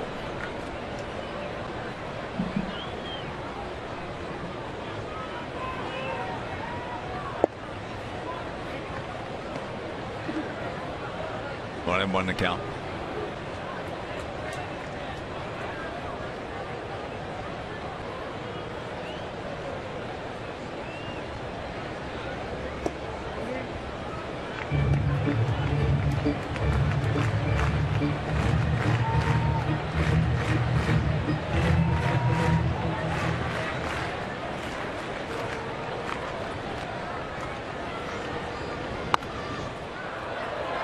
Change up. And just a hair out front.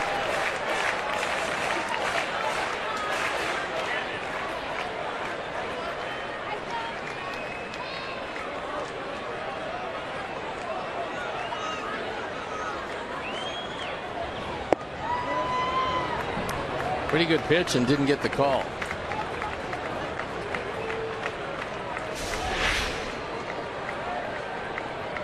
Our Honda pitch tracks will show you this had a piece of the inside corner.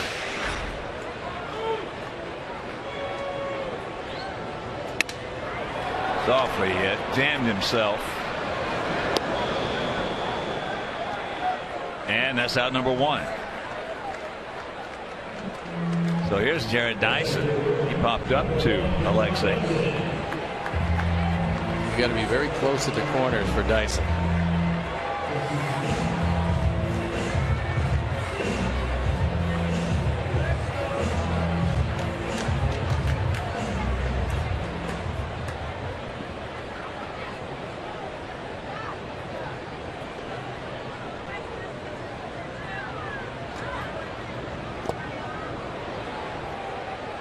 I want to hit him.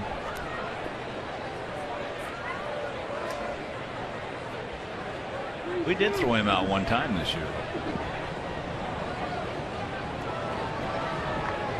And he has had tendency to get picked off on occasion. Yeah, plenty of time.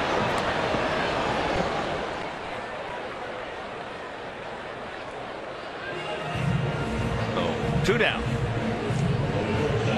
That pickoff against the Tigers, that was unbelievable. Huge game for them. Yes, it was.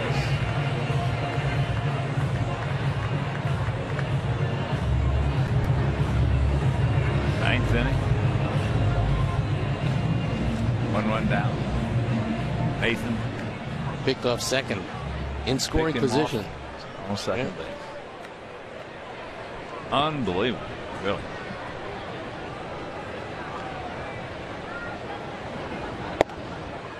And if you miss that,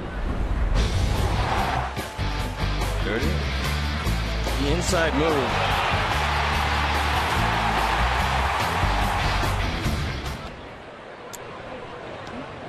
There's the strike. Escobar, and the count 0-2. He's 0 for 1 with a walk and a run scored. Started off that 2-run third with that walk.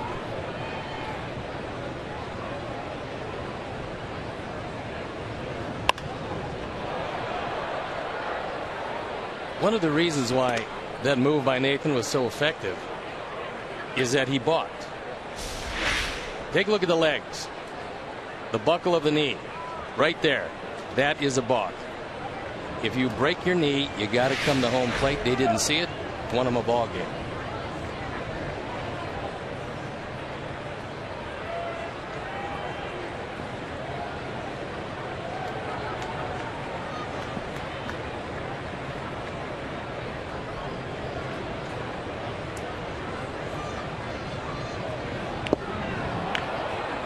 Low curve ball, and he just did get a piece of it.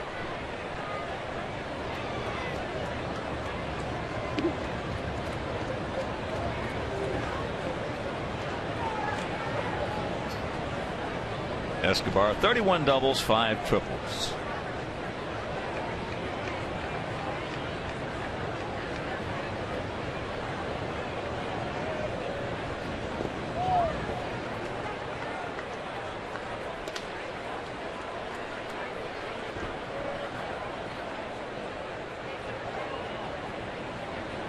Pitch number 91.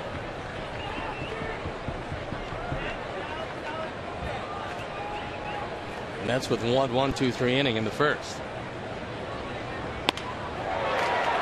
That's hit into left center field. It's going to fall for a base hit. So big speed aboard.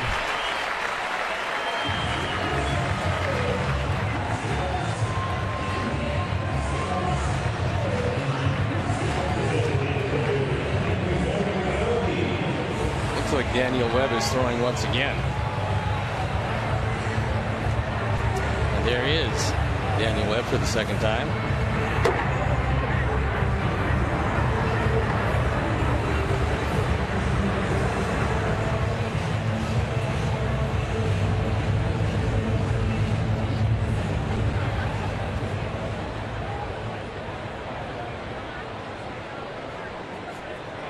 And here is Aoki.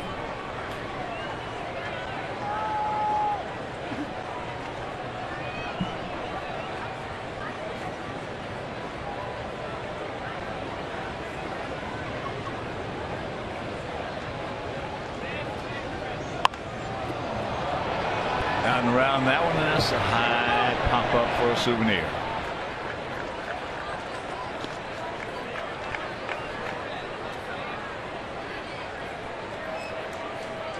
There you see the numbers so far in those 4 big walks, but the offense has put up 4, so Chris has got the lead.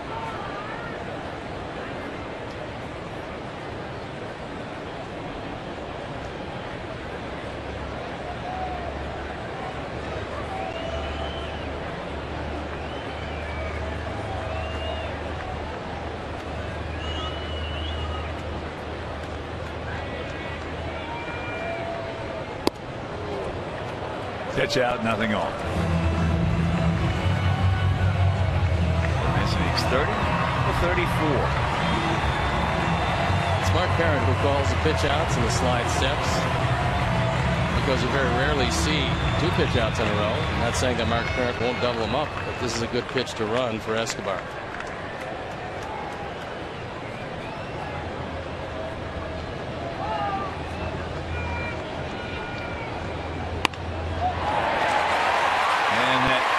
Changeup just popped out there into left field.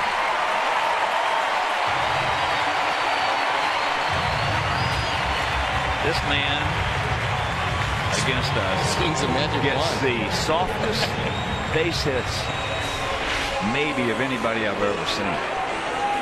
He just reaches out. You're not going to strike him out too often, and just puts the bat on the ball, turns into gold.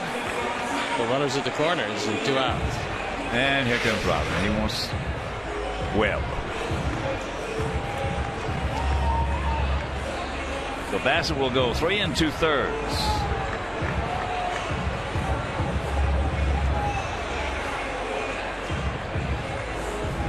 So as Daniel Webb comes walking in, we'll step out and be back after these messages.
Get 50% off your entire online order at papajohns.com with the promo code SOX5 the following day, and that is at participating Papa John's locations. So better ingredients, better pizza. Papa John's. And Daniel Webb comes into the ball game, and he inherits runners at the corners, but 2 outs here in the 4th inning. The game now squarely in his hands, and he's got to deal with Lorenzo Cain. There you look at the numbers, on for the 53rd time.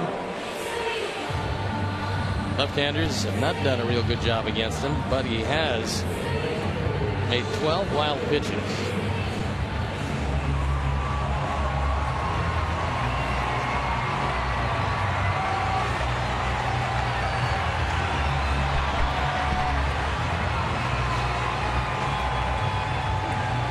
Cain has gone out to left, and he has walked.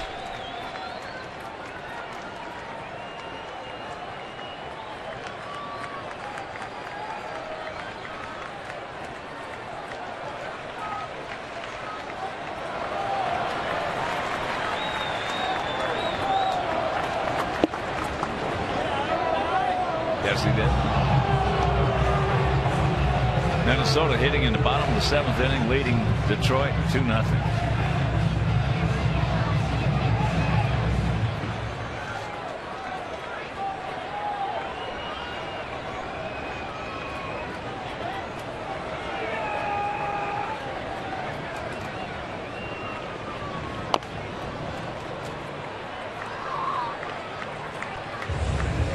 Good late movement on that fastball. He buried it inside at 95. Kane hit just the top of the baseball. Not a whole lot of guys can do much with that pitch in that location. Well, we keep saying it, and we'll continue to say it. Daniel Webb has the physical ability to be a closer. There he goes. That pitch fouled away.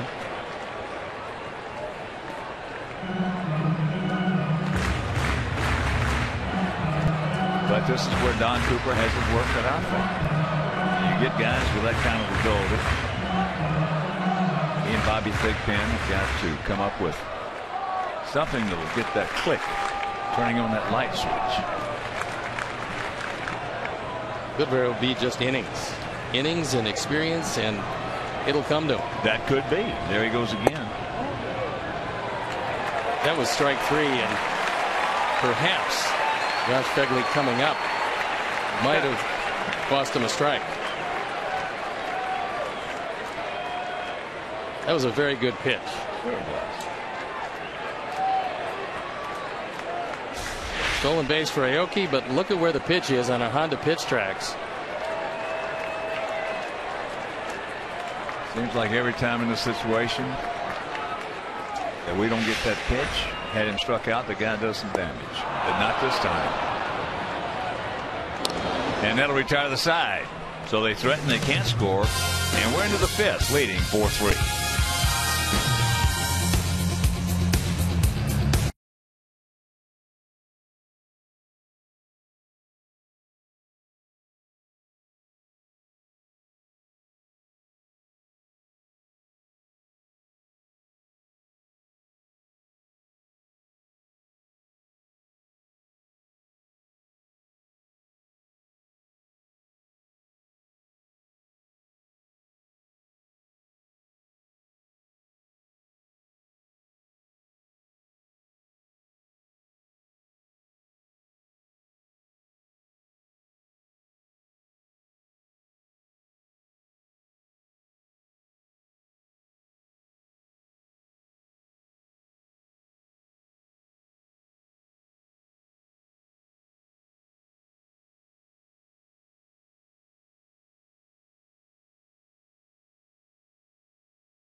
I have a feeling that Scott Downs is only going to pitch to Adam Eaton. And then Ned Yost is going to use his 4th pitcher of the game to deal with Ramirez and Abreu.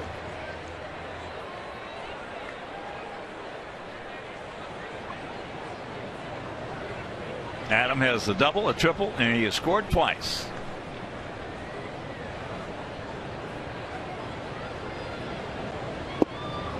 Takes first pitch strike.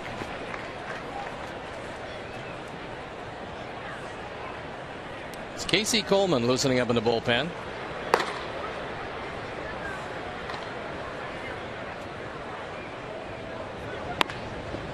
And there's a chopper 2 hopper. That's it. And here comes Yost.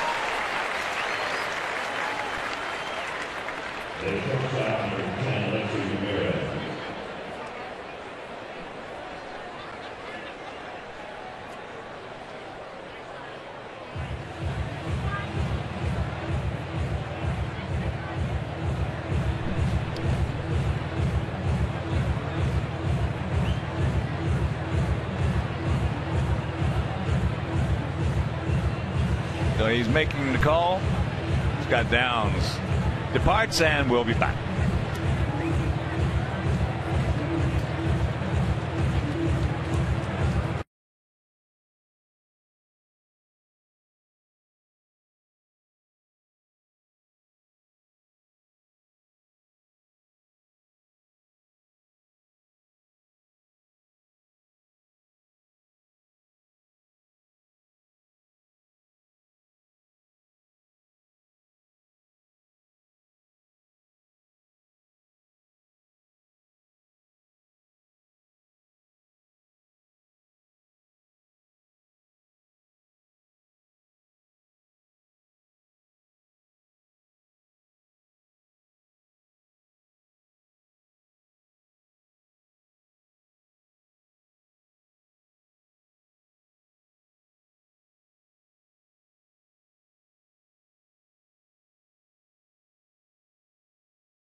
Field and delicious food and beverage options for you to enjoy prior and during White Sox games. That's Mark Zucker and his crew out there. And you can purchase a First Merit Bank Stadium Club membership by calling 312-674-1000.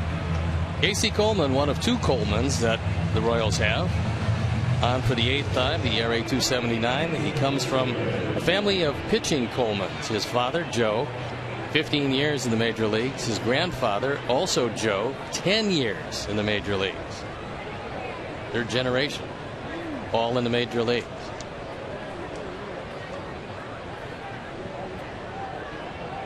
There's Alexi.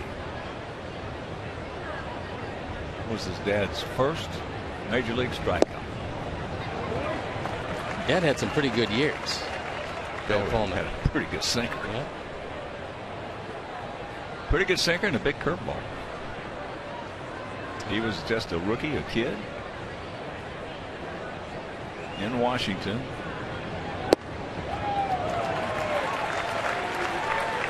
I wanted to see what he had, and I saw it. He grabbed some bench hawk.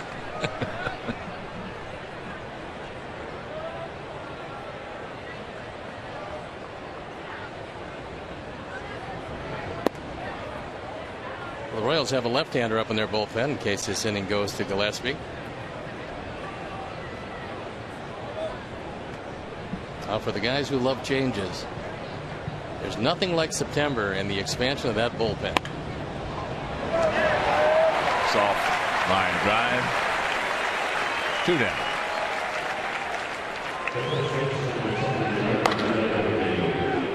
Brandon Finnegan.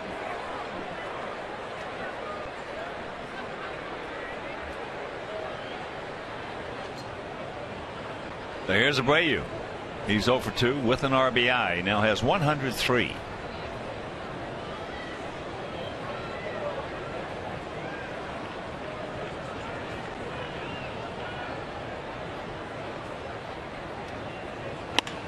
Ball hit hard, but they got a man there.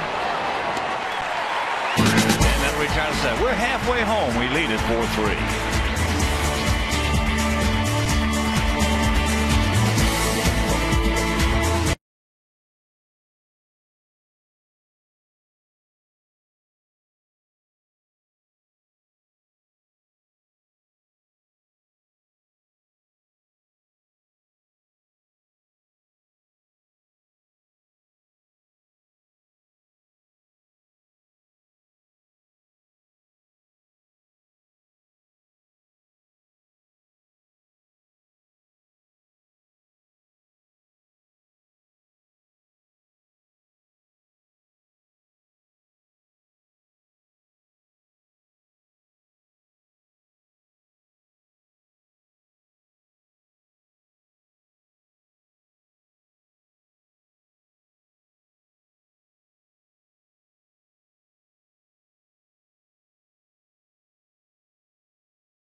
1-run lead in a game that, if he can hold it down, belongs to him.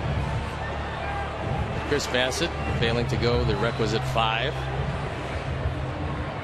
But a long way to go in this one.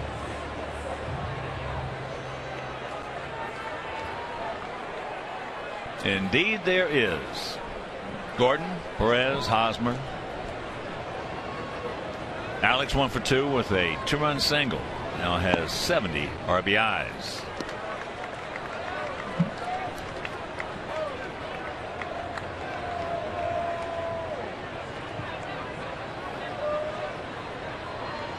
Got a shift on. And the count 2-0. Chris Sale against Giordano Ventura tomorrow night. Hopefully tomorrow night. Interesting possibility. Bad scenario. I was talking to a few of the Royals people. They believe they're going to get the game in easily tomorrow night. Good. Well, tell them the scenario. The scenario is both teams have a common off day on Thursday.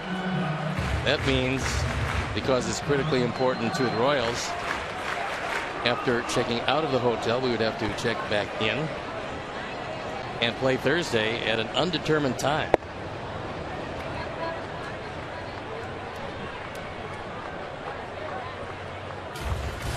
And the rest of the way, it's a day off on that common off day on the 18th, and then Tampa Bay. The Tigers have 4 with these same Royals.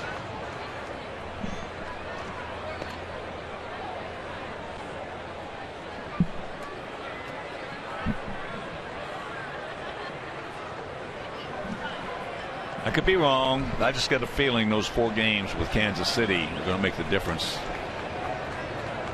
in the Royals postseason. That's foul. Well, a lot of it's going to be determined by the way the Angels play the Mariners. You got 6 left. The Angels got a 4-game lead for home field advantage throughout the playoffs. And you would think that Mike Scioscia would keep the pedal to the metal until they secure that, because that is a huge advantage. So there's the dreaded leadoff.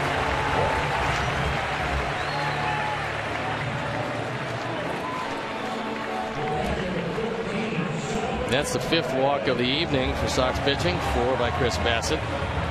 Bassitt went 3 2/3, gave up the 3 runs on 6 hits with 4 walks and a couple of strikeouts before giving way to Daniel Webb, who fanned Kane to get out of the 4th inning.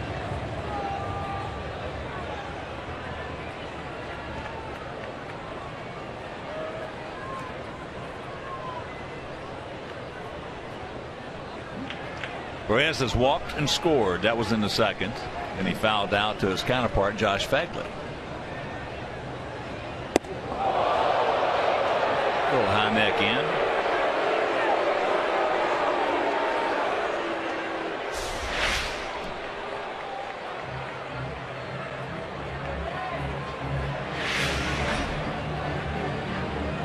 Those aren't the ones that are going to get you.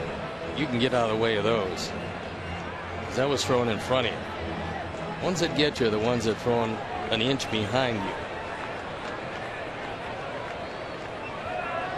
But that speed coming at your head, you don't have a lot of time to react.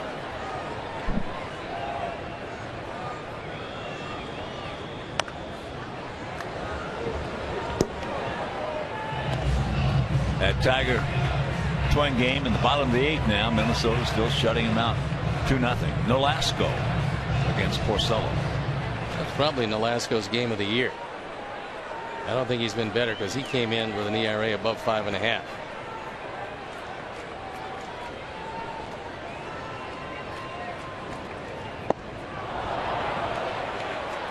One and 2 to Salvador Perez. You'd have to figure the first one got away. That being said, next 2 sliders look awfully far away from the Perez bat.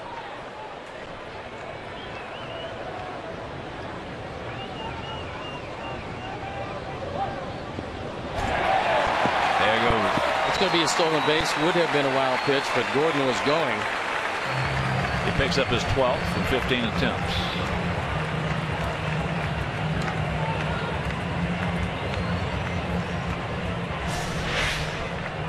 He steers this slider into the dirt. And zero chance for Josh Phegley.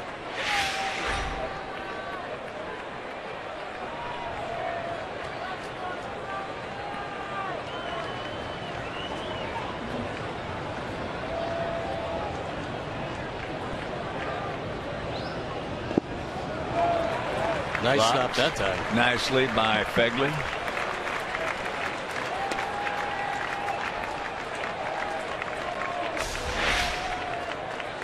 Quick move to his right. And Josh able to smother that one.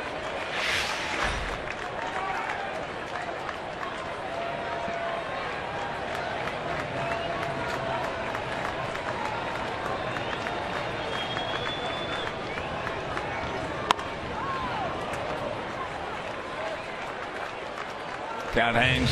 3 balls, 2 strikes. The Angels wasted no time leading Seattle 1-0 with 2 on and nobody out in the bottom of the first inning in Anaheim.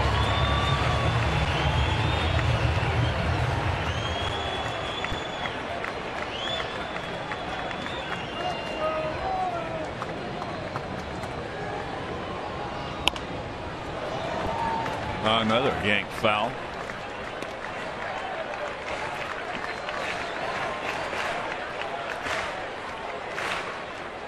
It's Michael Cueto throwing in the bullpen.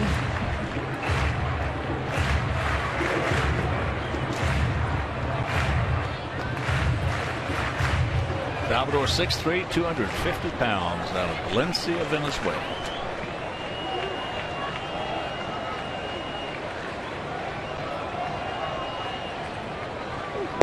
He gone. 1 out.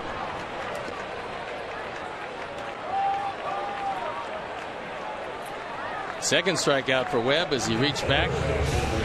Got a little something extra on the fastball. And after a steady diet of sliders, that 196 on the corner gets it.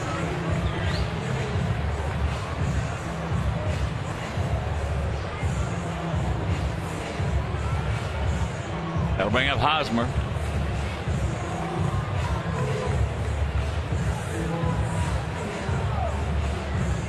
Hosmer is 1 for 2, a single, and a line shot right at Adam Eaton in center.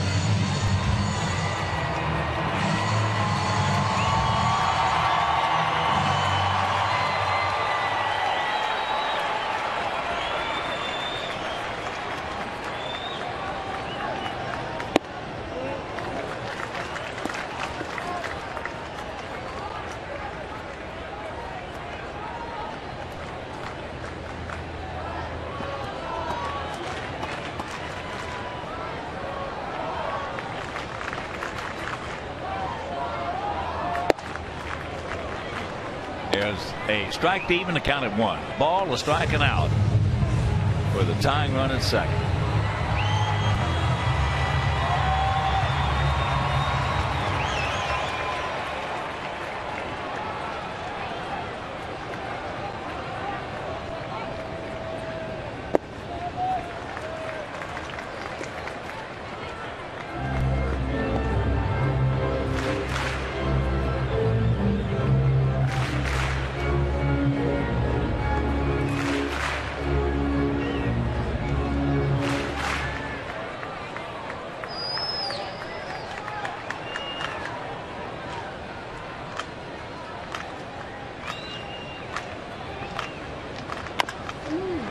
There's a chopper.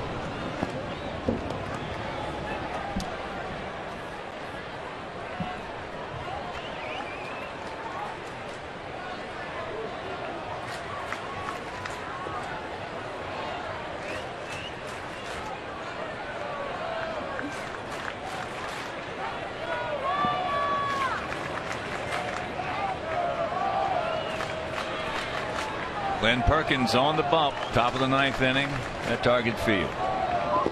There's a wild pitch. 13 of them. Well,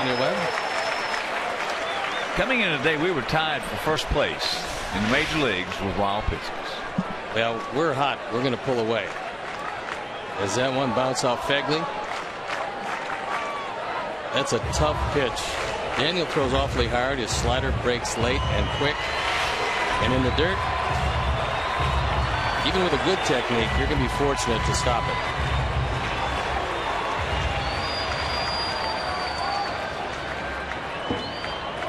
Now the infield in. Osmer.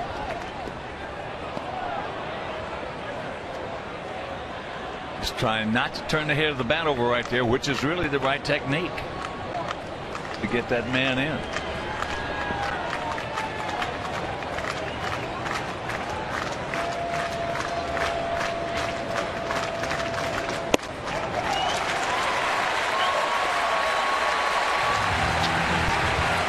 So the second walk of the inning.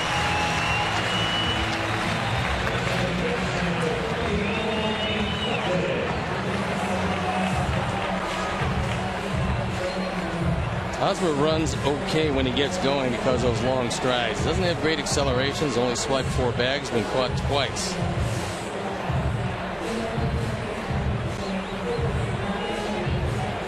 Well, we're probably leading the league in major leagues in wild pitches, and we're certainly leading the major leagues in walks.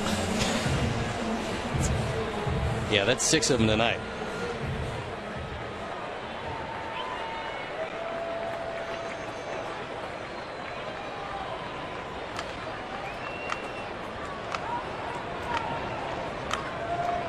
The runners at the corners and 1 out.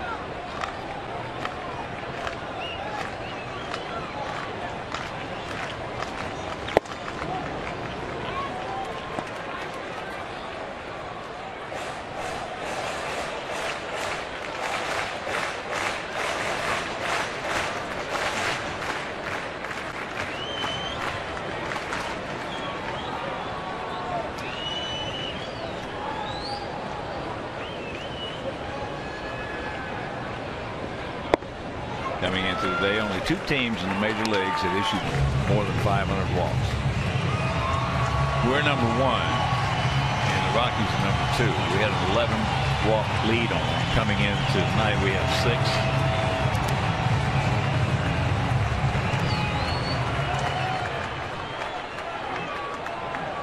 Got to shore up that stat a bit. That just missed him.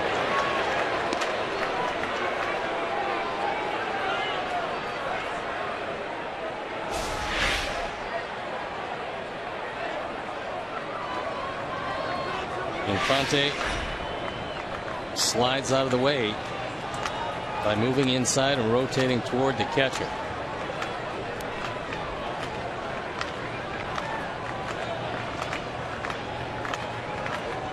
Perkins in trouble. Top of the 9th. And that ball into left field, and this game is tied at 4. So the first walk scores.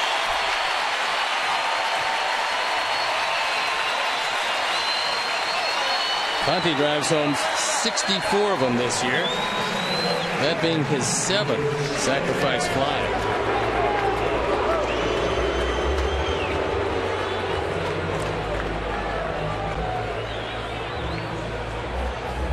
And here's Moustakas. He's 1 for 2 with an RBI.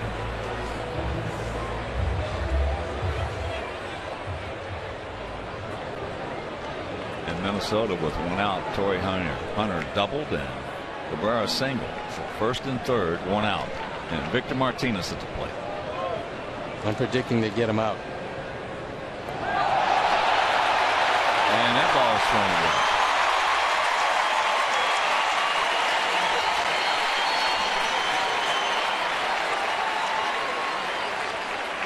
away. E1.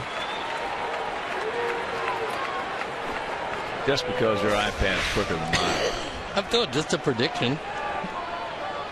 As that one gets away, and Hosmer moves into scoring position.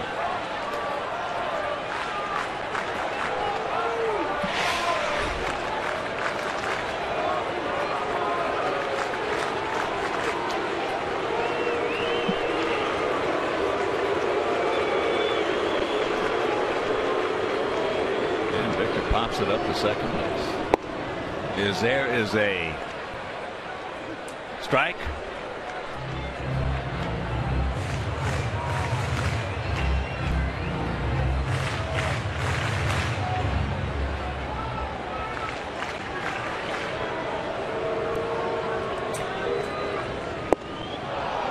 Tigers have just taken a 3-2 lead on a home run by J.D. Martinez. Boy, has he had some big hits for these guys. I was going to say, I know Victor is probably their MVP, but J.D. Martinez, that acquisition for nothing, claim from Houston, what an addition he's been to that team. Get over there. But they come up with a run, and we'll go to the 6th inning, tied at 4.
Left field at US Cellular Field now is accessible from the 100, also the 300 and 500 levels, so young Sox fans can learn baseball fundamentals from White Sox Training Academy coaches. And that space features batting and pitching cages, base running areas, and baseball skill instruction. And it's all from Xfinity, your home for the most live sports. Got a new pitcher coming in the ball game, and it's the man we saw warming in the pen, Brandon Finnegan. On for the 4th time.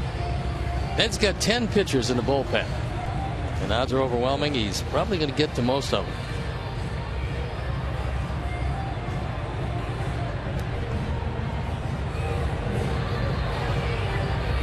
Gillespie, Garcia, and Wilkins.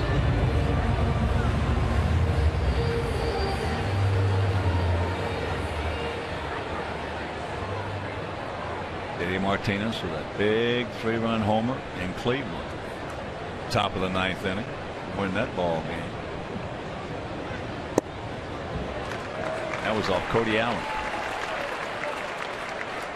Home run he hit a few minutes ago to right field. Glenn Perkins has really been struggling. That's 3 of the last 4 save opportunities that he's blown. That's popped up.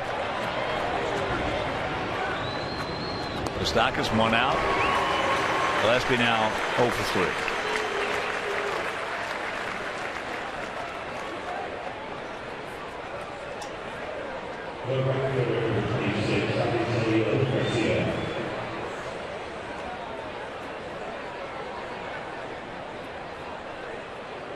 So here's Avi. Escobar made a good play to get him, and then he singled to start off that 2-run 4th and scored.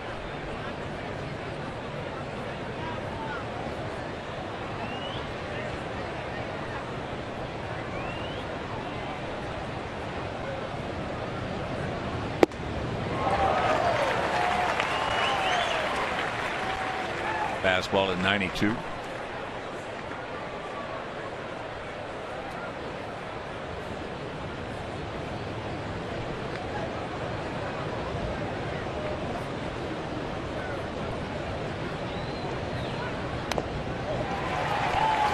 Change up at 84. Got a piece of Perez. Kelvin Herrera, a very talented, hard throwing right-hander who we saw last night. He's not really a pleasure to face. In fact, there aren't too many guys down in that Royal pen who are fun to face.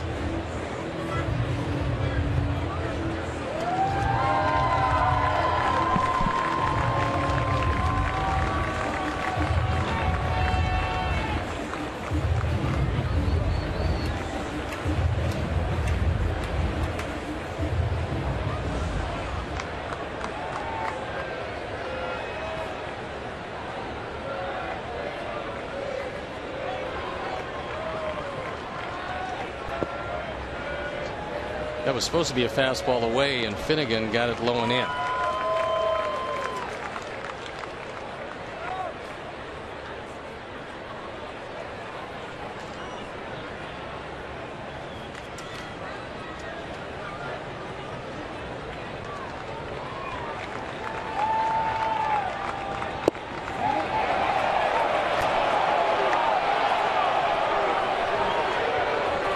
Looked like Scott Berry was very close to raising that right hand,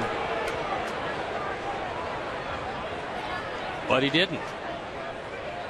He just put it on Salvador Perez's back.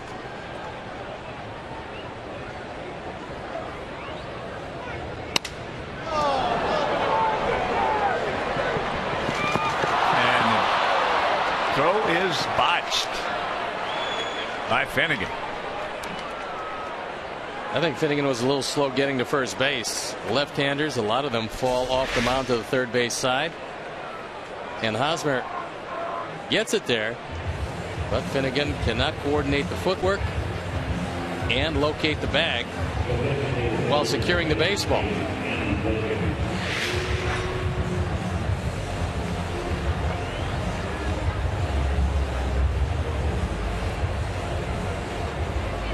Here they're going to change that error. Good. To a base hit.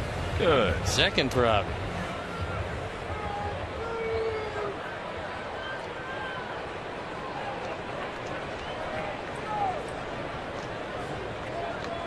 So here's Wilkins.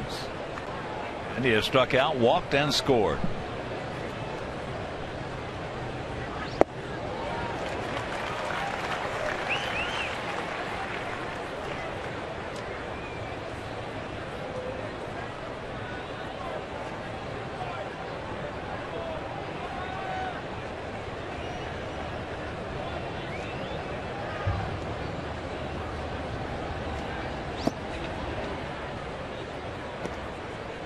Breaking ball misses, and the count evens at 1.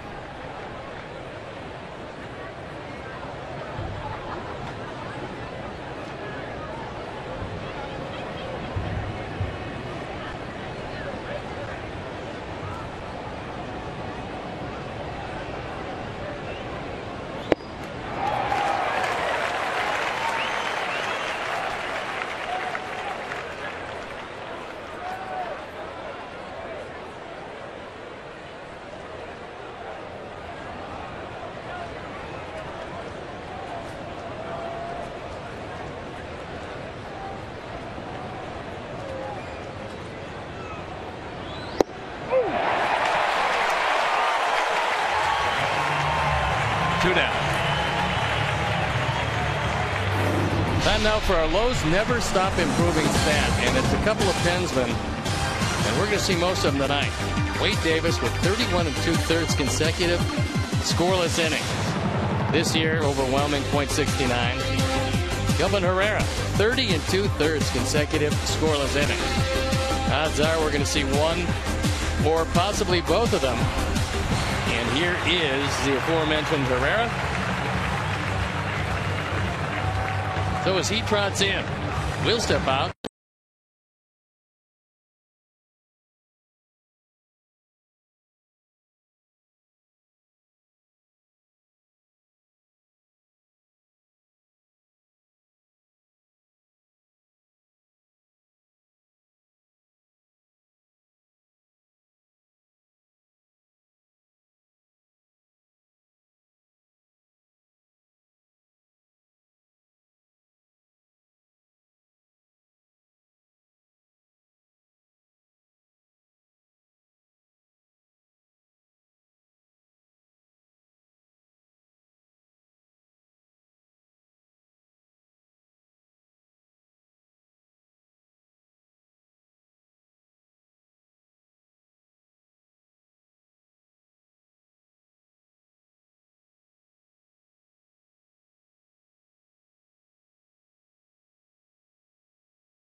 Talked about him. Kelvin Herrera on for the 65th time. He's 3-2. ERA 1.28. 47 hits and 65 in the third. Right-handers might not as well hit at 186.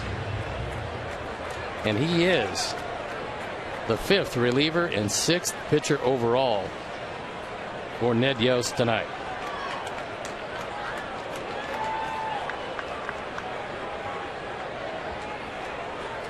There's Tank. Tank is 2 for 2.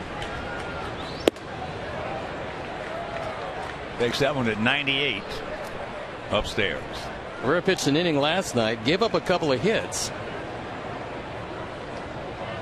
but didn't give up any runs.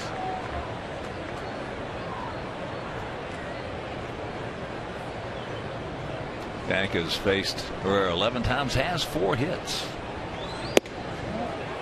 And he's got a 2-0 count.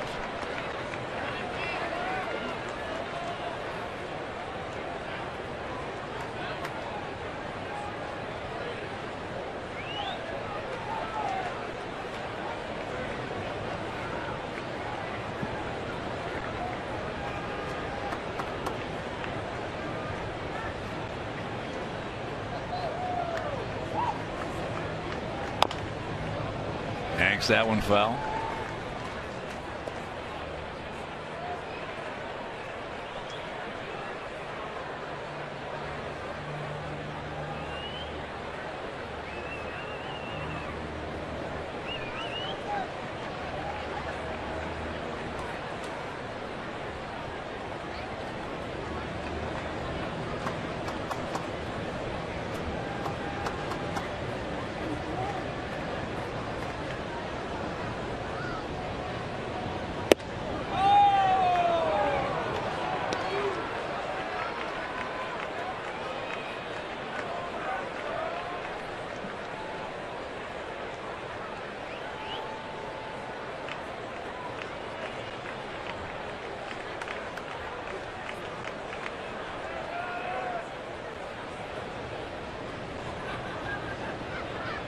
Just a decent lead by Ivy.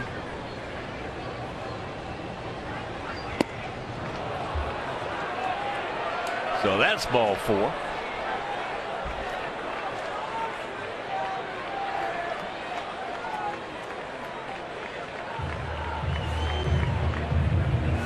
And that'll bring up Carlos Sanchez. He is 1 for 1 with a sacrifice fly.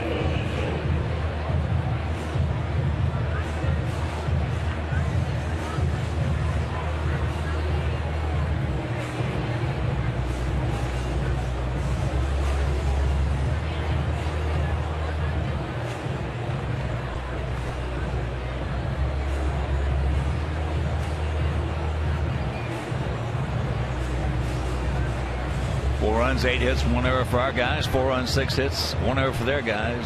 We have stranded 2. They have stranded 7.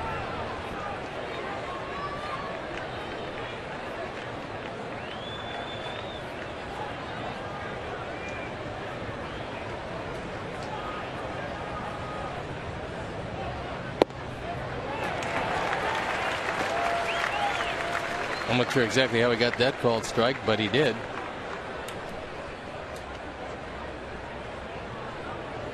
That one well off the plate.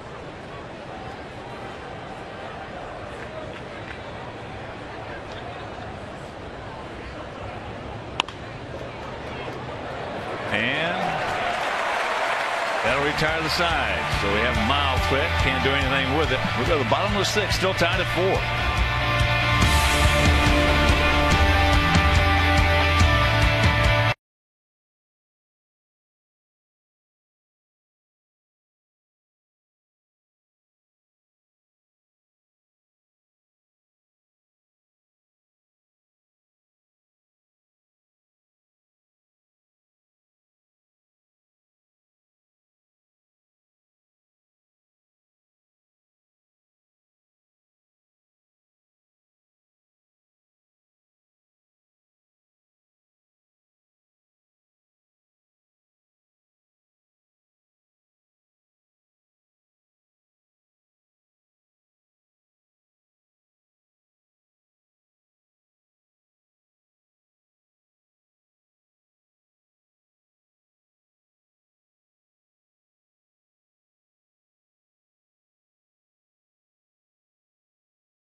flashback to Jim Thome, September 16th of 2007. Against Anaheim, he hits number 500. It's also Jim Thome bobblehead day. That one traveling 426 feet. What an accomplishment. One of baseball's best guys. After carrying him, I think Dye had to retire, didn't he? Both of them. No, he's something special. There's no question about that. Matt Lindstrom comes in the game. And the game belongs to him in the 4-4 tie, bottom of the 6th inning. 2-2. I'm going to show you how special he is when I get him. You might have to wait. You might have to postpone that a bit. It's filed. I've got it filed. It's in the book. It's in the book, and it's going to happen. So Matt, first pitch, strike to Dyson, who's 0 for 2. He tried to butt his way on last time, but it wasn't a particularly good one. He went out 1-4.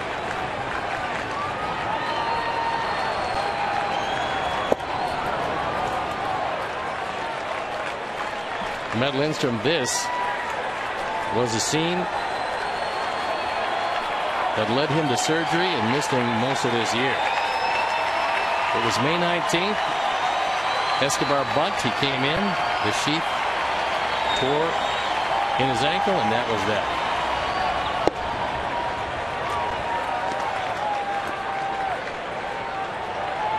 Very, very unusual injury. First one of that kind I can ever recall.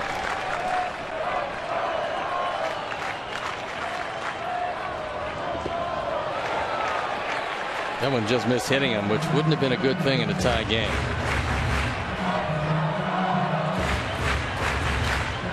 Of course, now along with Dyson, who doesn't start all that often but comes off the bench late to beat you with his speed, they have Terrence Gore, who last night beat our ball club with his speed. Well, in September, if you got some guys that can run and you're in the hunt, you got to get them up here. It's just that simple. Tremendous weapon. Again, getting back to how good the pitching is and how tough it is. It's so much tougher to hit today than it has been in the past. One thing about it, you can steal a base and you can put pressure on them, and putting pressure on the opposition is what it's all about. Well, speaking of pressure, Joe Nathan not only blew the save, he lost the game. Minnesota beat Detroit.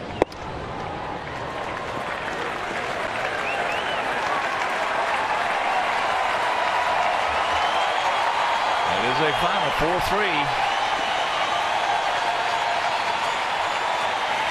And the fans here seeing it go up on their scoreboard. A roar of applause around the stadium.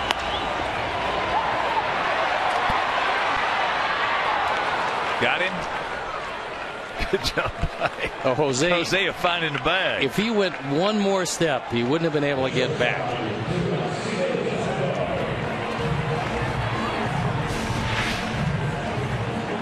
You see, on my iPad, they're still playing. In your world, this is the only place where they're still playing. I'm telling you, I got to have the world's worst iPad. Are they just announcing the Hindenburg on there? No, they did that about a couple innings ago. Second inning.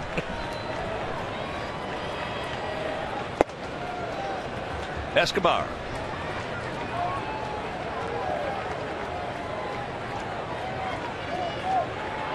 He is 1 for 2 with a walk and a run scored.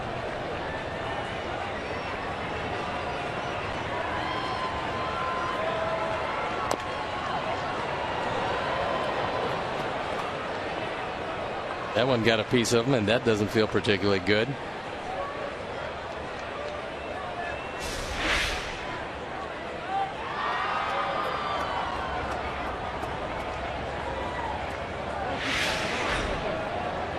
Got him twice.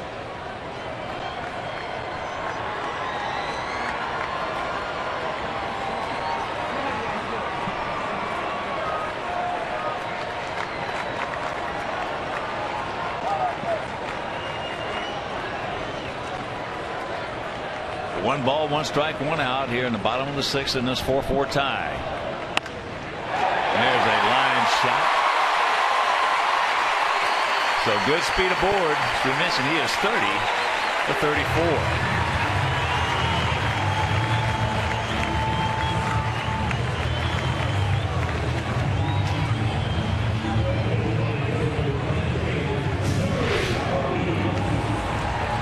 This is a slider that stays up, doesn't do anything, and Escobar able to hit a line drive into right field.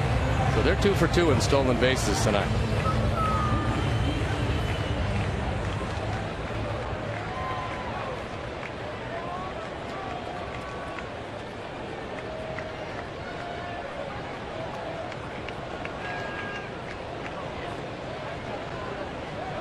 Got a decent lead.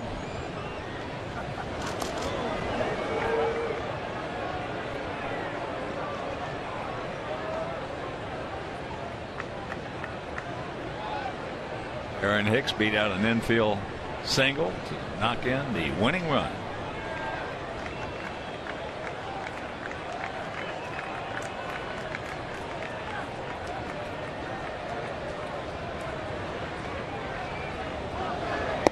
There he goes, and forget it.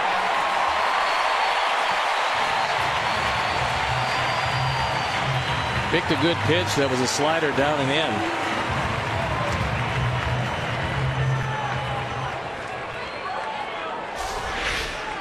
.31 steals.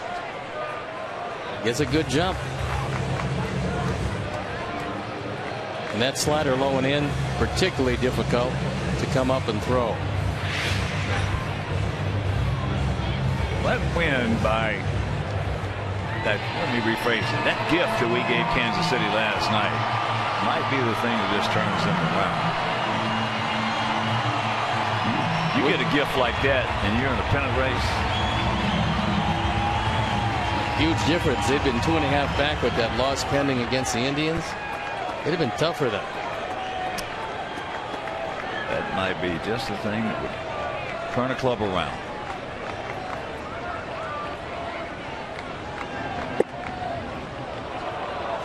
Here's what it looks like. Up to the minute. Royals just 1 game back, but tied in the loss column. And the Royals have, well, tenement to a commanding lead in the wild card, 2 games, but Seattle's losing to the Angels.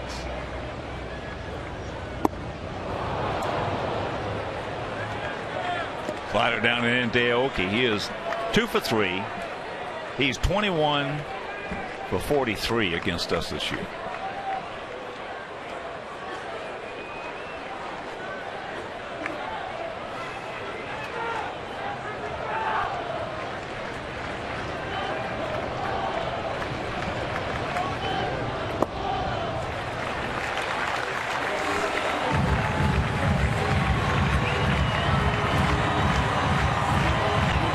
Matt knows the strikeout pitch is a slider low and in.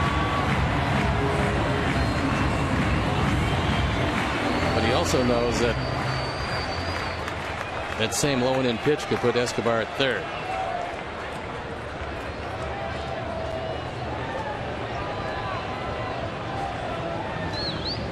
They're going back in there.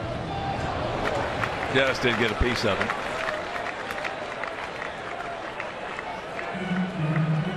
Cleveland leading Houston 4-1, bottom of the 8th, down at the juice box. Colorado 7, Dodgers 2, top of the 7th in Denver. Milwaukee has tied the Cardinals at 2, bottom of the 9th in St. Louis.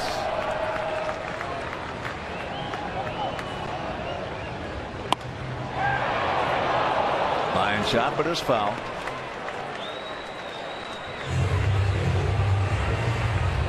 Aoki, who has 2 hits tonight. He was 4 for 4 last night.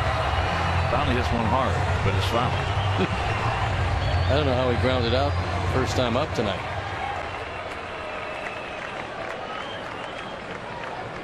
Pittsburgh shuts out Boston 4-0. Cubs shut out Cincinnati 7-0. Arrieta 9-5. And and it's a 5-4 Kansas City lead.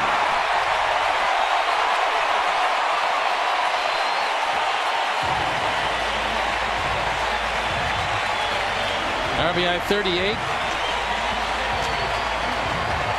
Seemingly most of them against Sox pitching. And this is another attempt at a slider low and in, but he doesn't let it get there.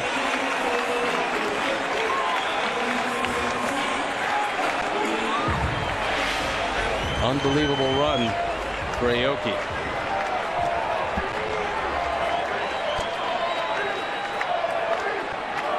He's hitting an even 500 against us this year. 22 for 43. Amazing.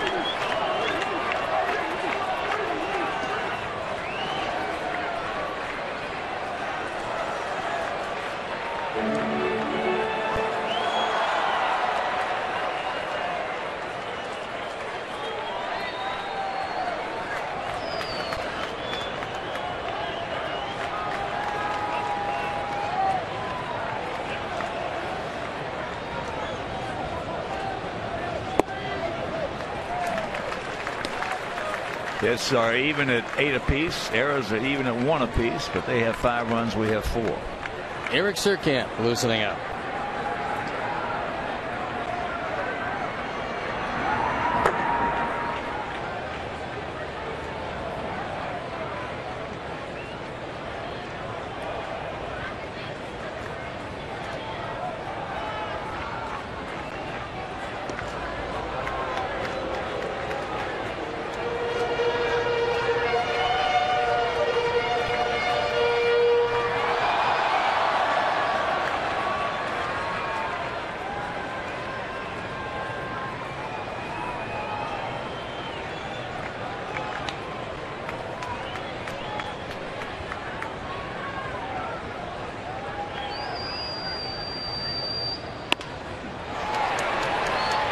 Over to Martinez. They're not going to be able to return it. But 2 down.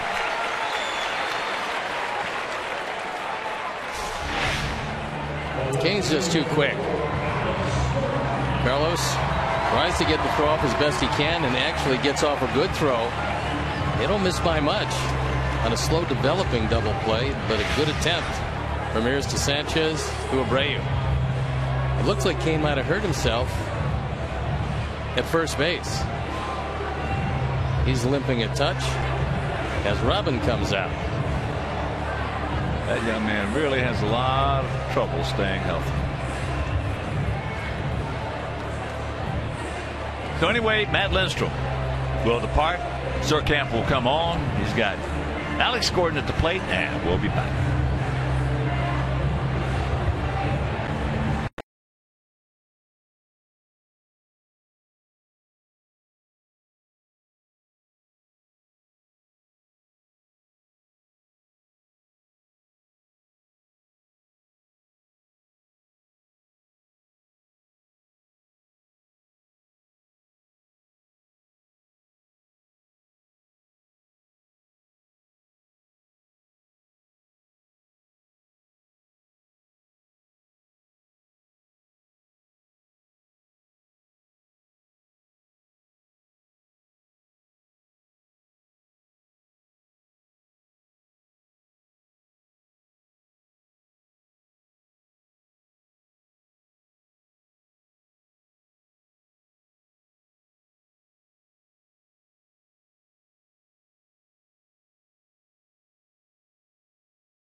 Just under 6 on for the 30th time.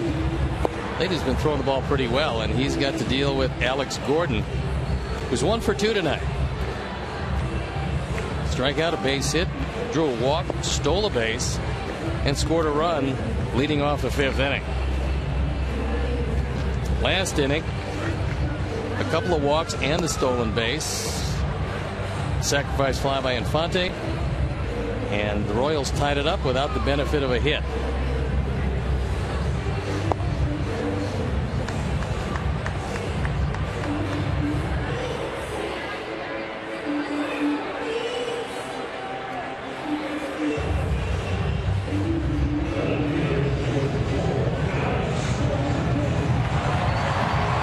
Looked like Kane had some problems, but after going into the dugout for the pitching change, he's back out, and apparently he is 100% for a close facsimile thereof.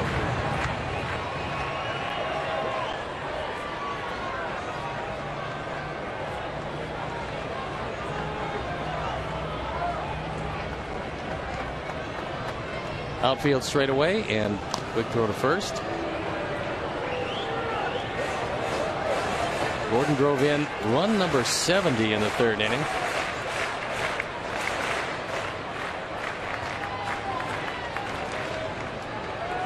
Decent lead at first by Lorenzo Cain.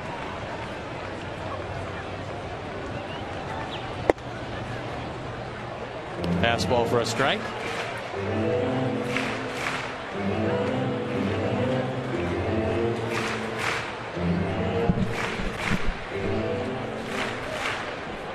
Lexi playing him up the middle. Sanchez playing him to pull.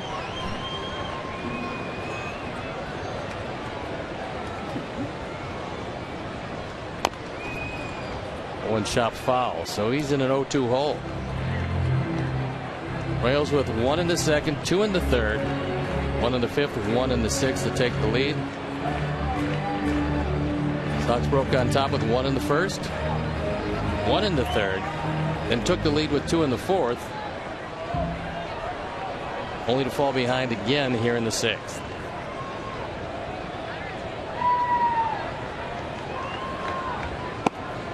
Pitch out, nothing doing.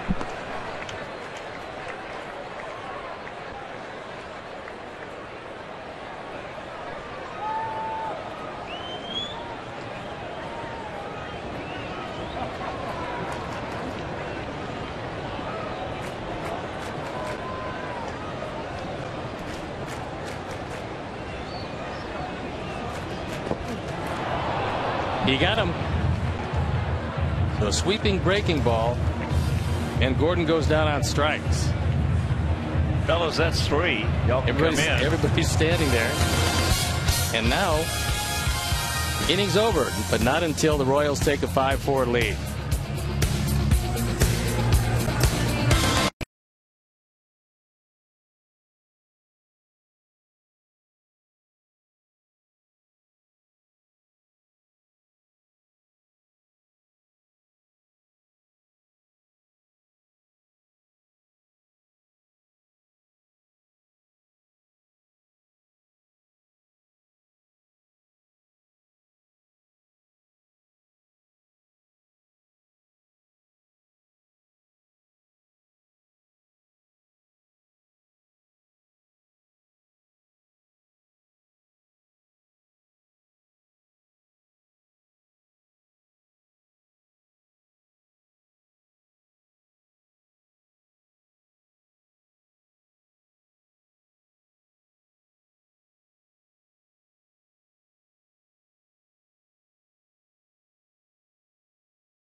Get the recap on tonight's game and all the action around the league. Don't miss White Sox postgame live tonight, right after the game on Comcast Sportsnet.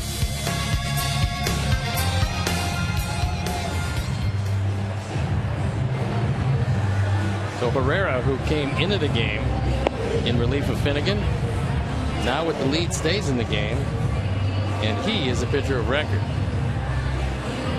It allows them to use what Ned Yost usually uses when they're ahead late, and that's Herrera in the 7th, Davis in the 8th, and Holland, just coming back from being injured, as their closer with 42 saves. Josh Phegley will lead it off for us.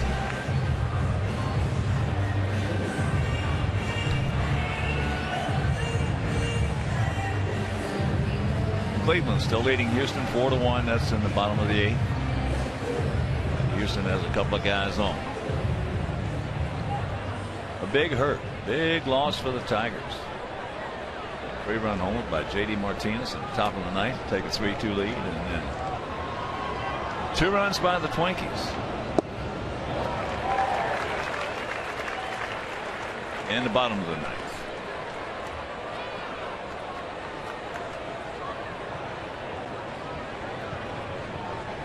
I love September baseball. It's great looking at all the races. Few divisions put away, but the wild card very much in play.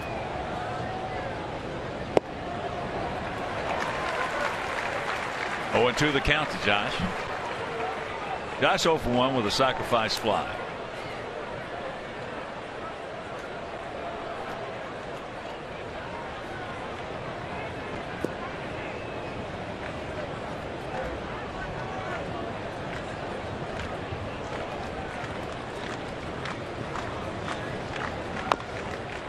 Chops that one foul over our dugout.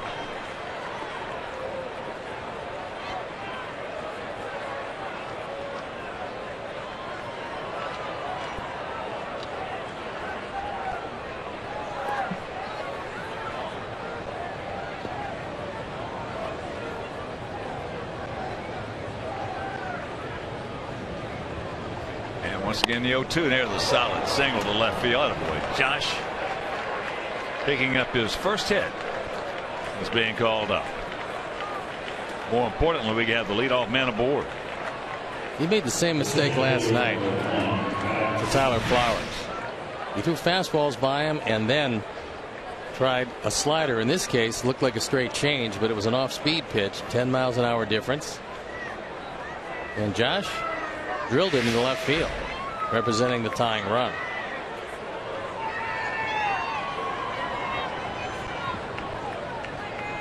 So here's Adam. Adam is 2 for 3, a double, a triple, and 2 runs scored. One of the age-old mysteries in baseball. Why you make a guy look so bad on the fastball, then you want to trick him? Speed up his bat. I played with the master of that. Large Sam. Sudden Sam. Sam McDowell, to this day, the best stuff I've ever seen. Never seen 4 pitches from anybody better than Sam McDowell's. He could throw 100, a little over 100. He'd throw 2 fastballs by a guy and then come up with a high straight change.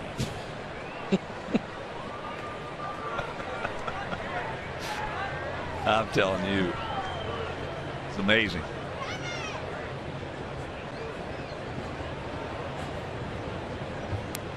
Sam had 325 strikeouts.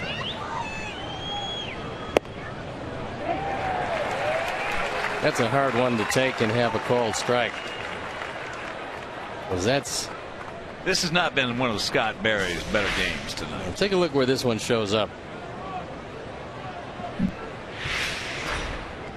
Laz Diaz had a good game last night.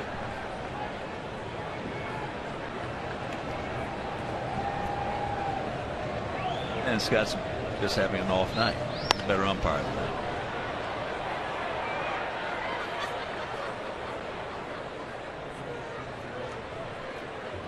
Count hangs at 1-2.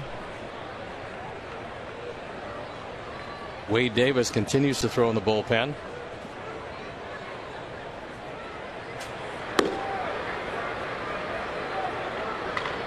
And he comes in, and he will come in. He'll be the 7th Royal pitcher.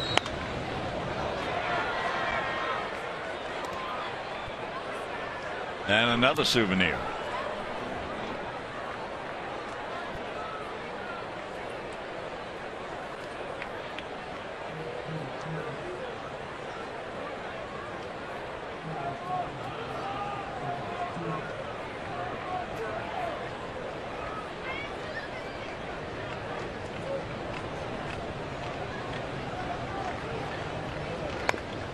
And another foul tip.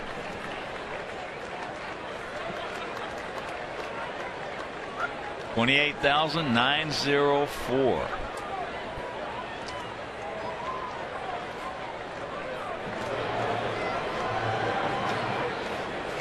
We scored 1 in the first. They scored 1 in the second. They scored 1 in the third. They scored 2 in the third. We scored 2 in the fourth. They scored 1 in the fifth and 1 in the sixth.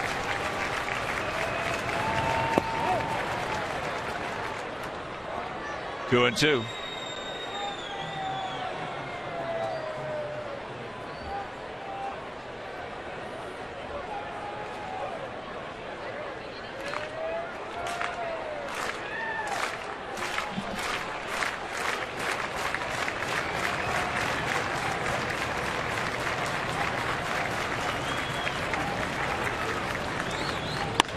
And there's a shot base hit. Another good at bat for Adam Eaton. When you see as many pitches as he sees, you're going to hit.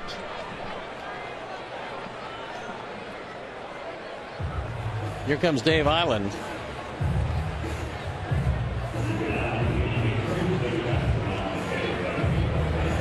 So Davis now sitting down. And Bueno starting to throw in the pen.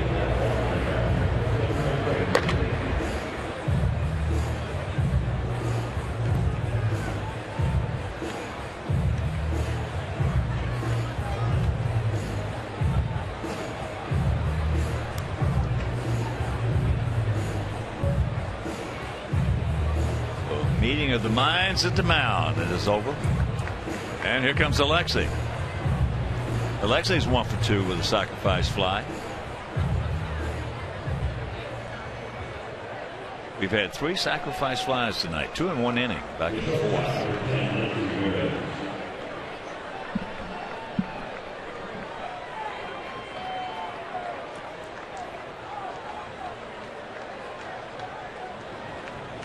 Alexei has faced Calvin 13 times and he has 4 hits. Chops that one, yanks it foul. The defense is unusual only in that Alexei's got a pretty quick bat. And normally you would think that it would be Infante keeping Fegley close at second. But in the defense they just used, it was Escobar who was holding him close at second, leaving most of the left side open. So they don't anticipate Alexei pulling Herrera, which he's fully capable of doing.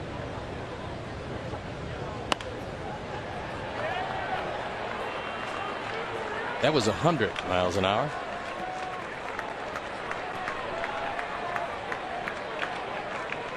And the count 0-2.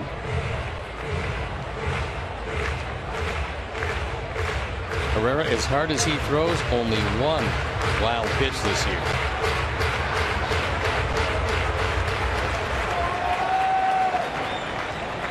Well, I'll tell you, he doesn't throw a lot of breaking balls.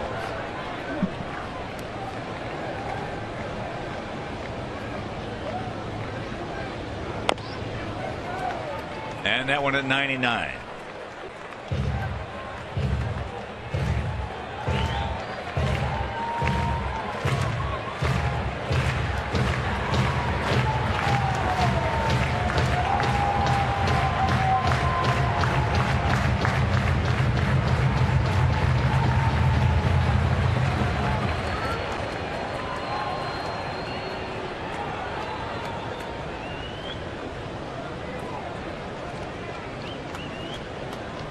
outfield.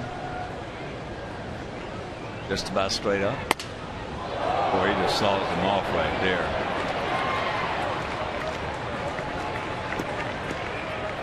So they get Adam at second. Josh moves into third. Runners at the corners and one out.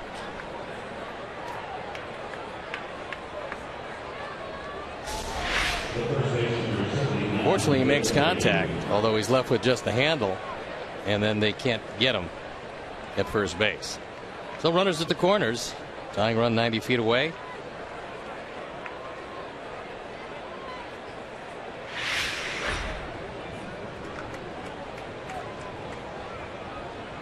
And here comes Yost.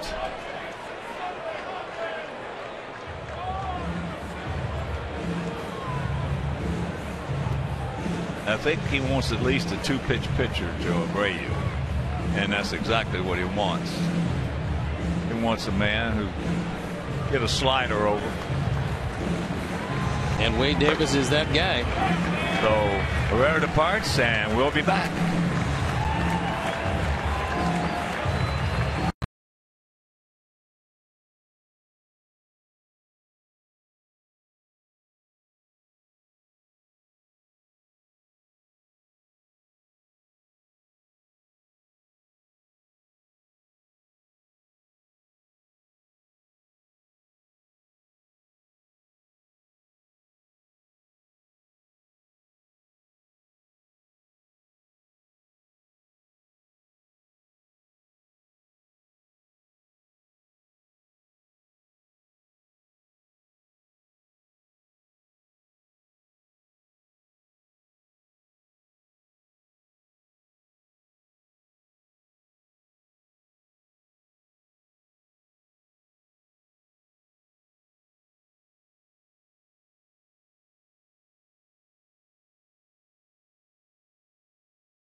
On for the 65th time. He is the 7th Royal pitcher of the night.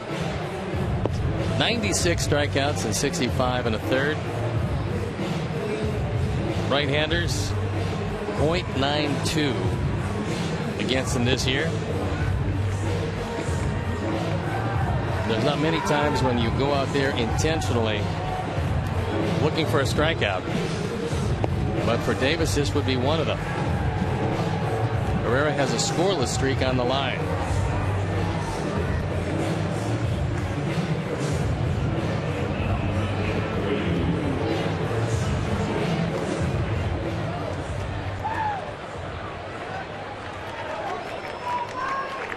So here we go. Our big guy against their big guy. He has faced Wade twice and he's 0 for 2. It's a 5-4 Kansas City lead with one out here in the top of the 7th. We have runners at the corners.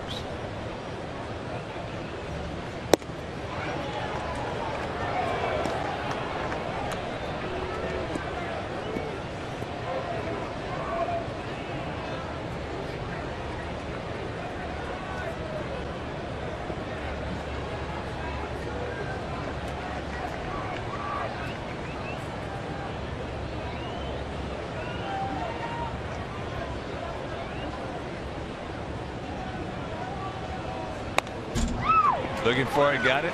That one at 96. He got the pitch to hit. It was down and out over the plate. He fouled it straight back. There's that fastball.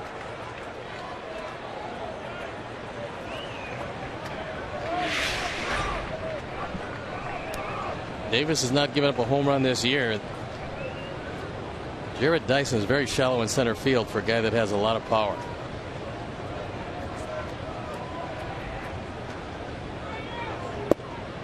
Big pitch right there. And it goes Abreu's way. There you see the defense, and you see Dyson. He does have big speed. But we've seen Jose line the ball over just about everybody's head in center field when he gets a good piece of it.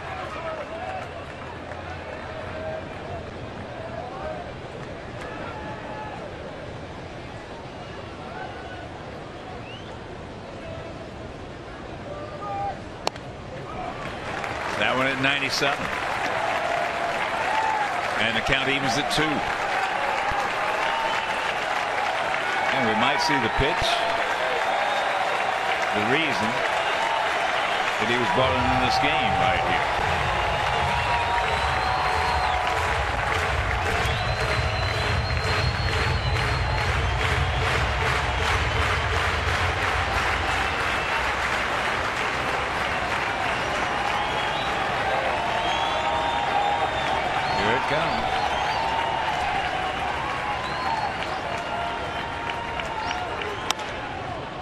That slider.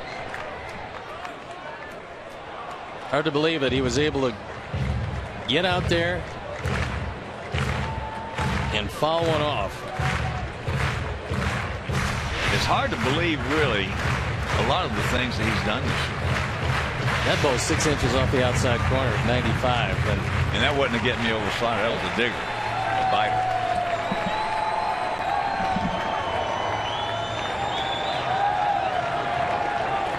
He wants to go away with a fastball.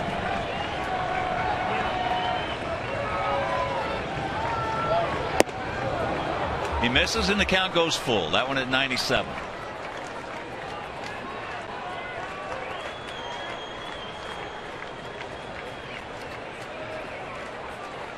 Here comes that slider again.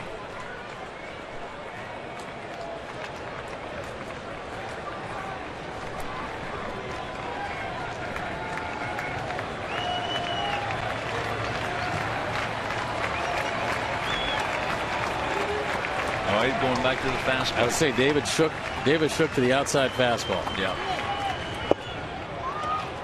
And there is ball 4.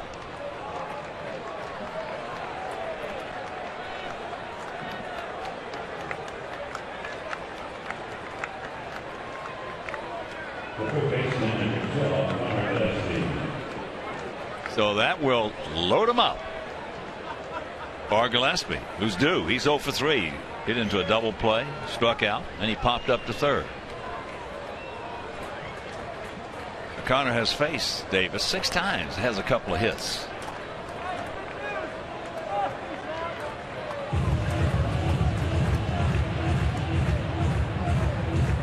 There's a good at bat right there by Abreu. He stayed alive on a real tough pitch. Yes, sir. That was a real good at bat.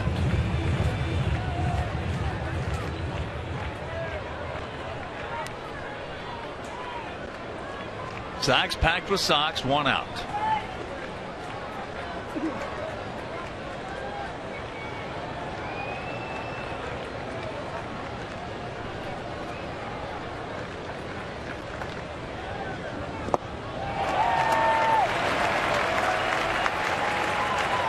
That's about as hard a slider as you're going to see. 93 low and in.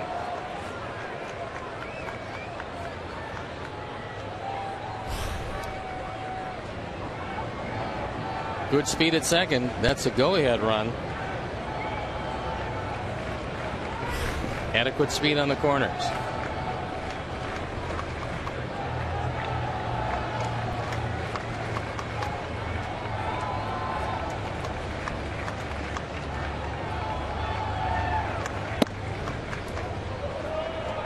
That one at 96, high and wide.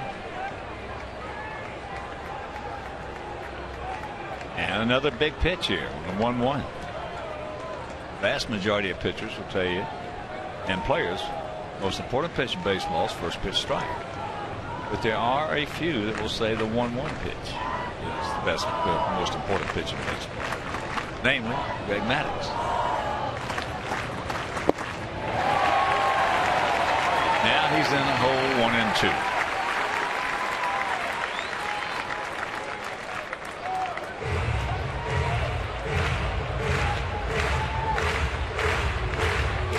the vast majority of managers think. It's first pitch strike.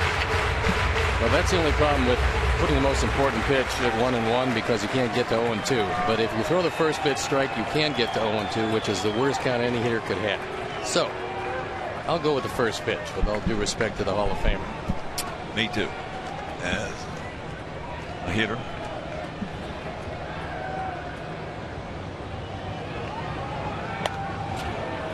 That one at 93. That time he made a mistake with it. Yep. He tried to throw it down and in. It stayed up. That was the ball for the sacrifice fly. But it probably hung too high for Connor.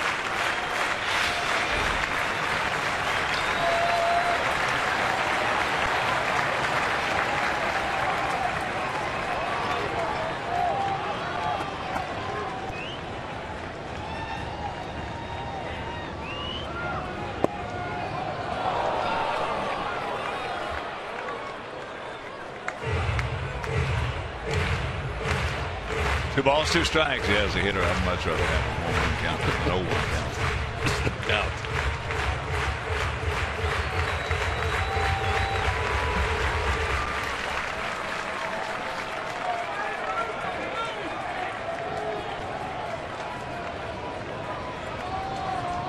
Come on, Connor. One time, buddy.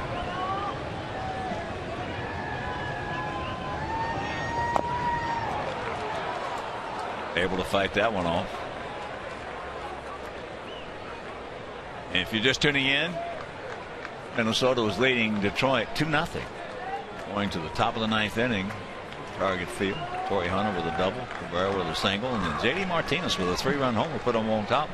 3-2, and then they came right back with Twins did. Two of their own in the bottom of the ninth. Win it 4-3. Be a big loss for the Tigers.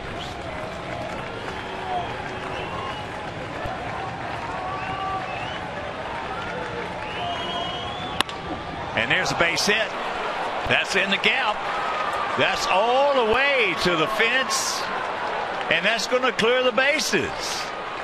So a triple, a 3-run triple by Gillespie. And the Sox lead it 7-5. Yes.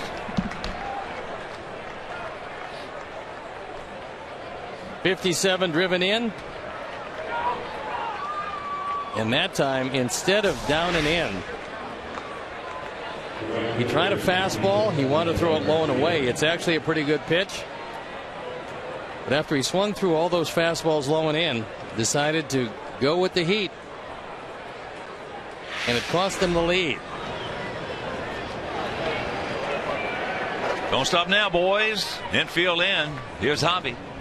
Hobby bites that off right side.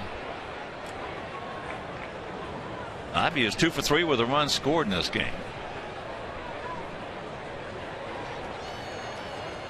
Both of those runs charged to Herrera. So his scoreless streak comes to an end. As does Davis.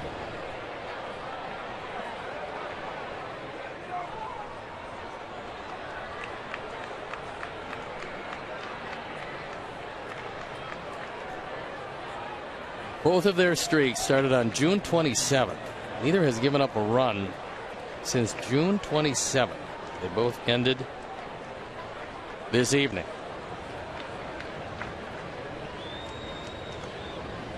A good at bat by Abreu. And then that one slider, because there's a chopper high.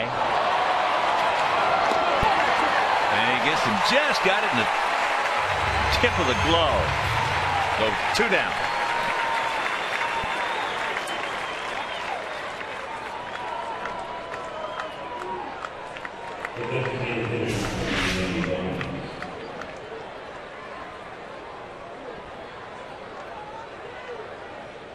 For the moment, it saves a run.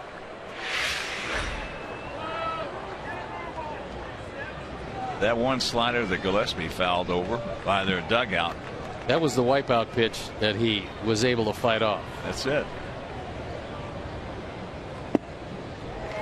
And he can't get it. And he's 0 for 2 with a walk and a run scored.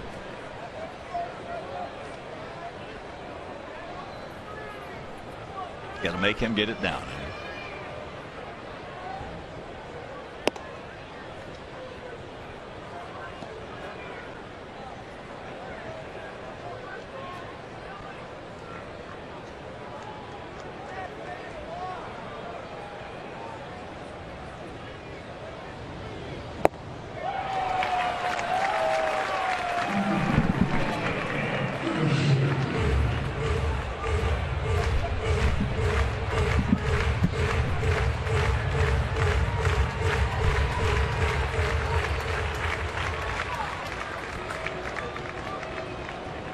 The 1-2 pitch.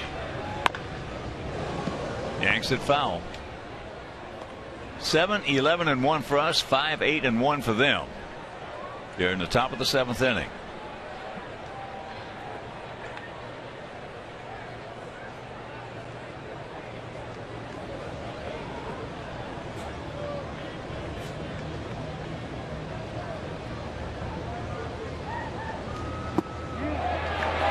He cannot check it up. But the big bases clearing triple by Connor Gillespie. 7th inning stretch, we lead it by 2.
And 1 for us, 5-8-1 for them. They have stranded 8. We have stranded 5. So for their guys, it'll be Perez, Hosmer, and Infante.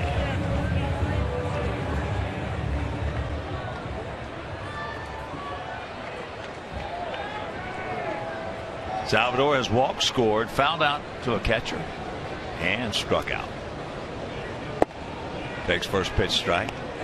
Sox bullpen up and going.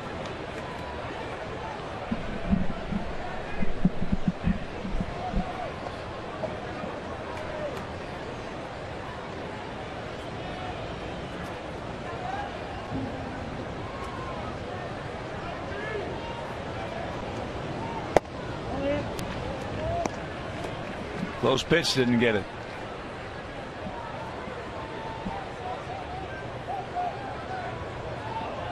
Dodgers in big trouble.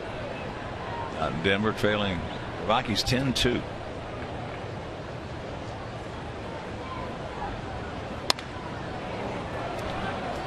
Way outside the zone and chases it. That pitch was a foot outside. Take a look at where this one shows up.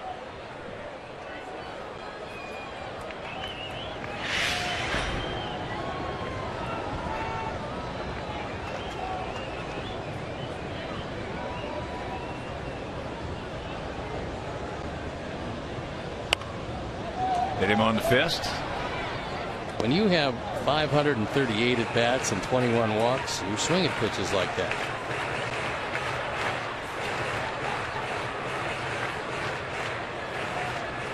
Well, they don't come north by walking. They come north by swinging the bats. He gone. One out. Good biting slider down and in.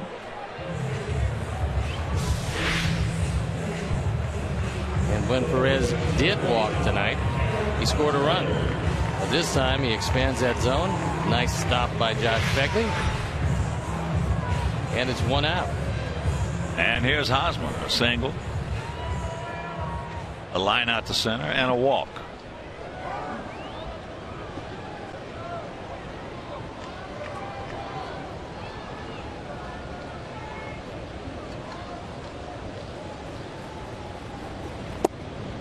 Big hack. I think one of the, maybe the, I can think of right off the top of my head, it might be more, but not many if there is, but the two most disciplined Latin hitters that I've seen come to the big leagues. The first, without question, was Tony Oliva.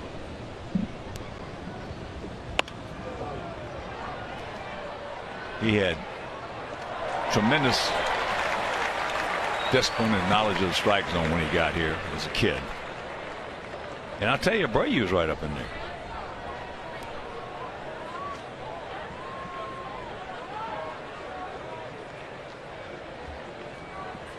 That funk that he went into for a couple of weeks there, I think was just because he was tired.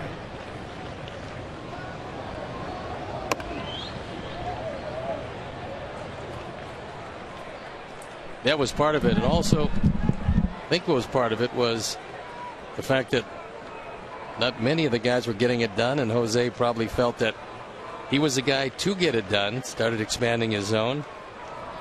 But he's back with some great at bats over the last week and a half,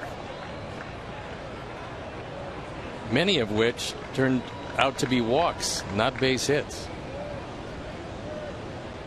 So an 0-2 count. Just misses low and away.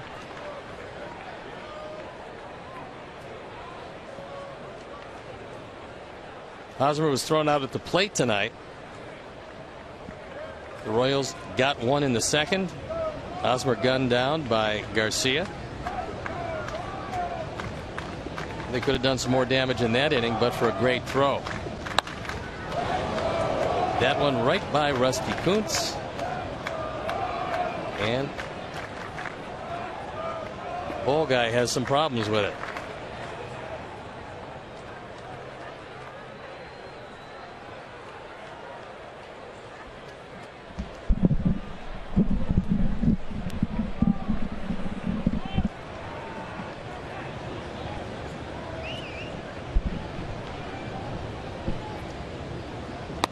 And there's a base hit. No. Good catch. Beautiful catch right there by Adam Eaton. Yes.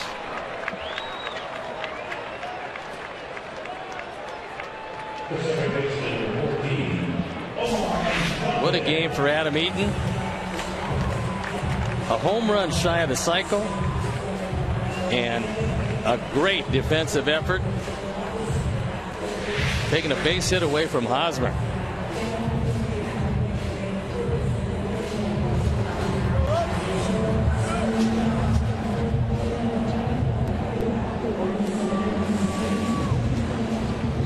Better believe he's had a great game. He's had a lot of great games for us this year.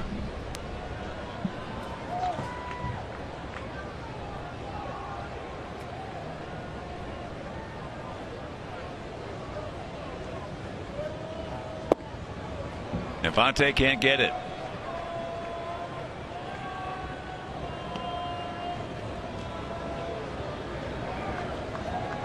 I'm not so sure that Adam Eaton is not the best leadoff man in baseball. He's certainly in the conversation. Off what he's done this year, absolutely in the conversation. He has some of the longest at bats. He has those 8, 9, 10, 11 pitch at bats. Those at bats where if you're pitching against them, each and every pitch is more aggravating than the last.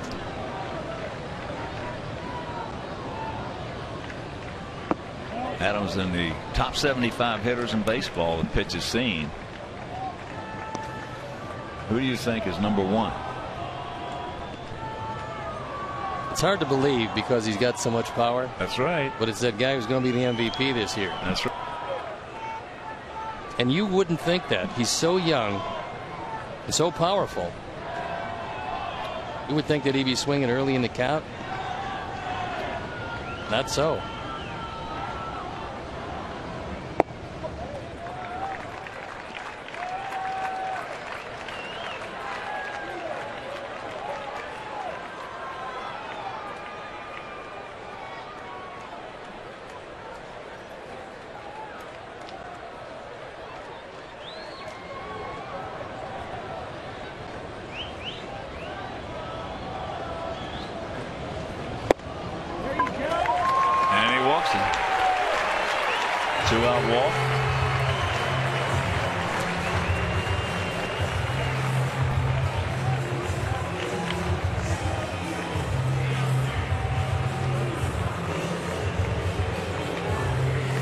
Willingham has come out to hit for Moustakas, and here comes Robin. He's going to that pin.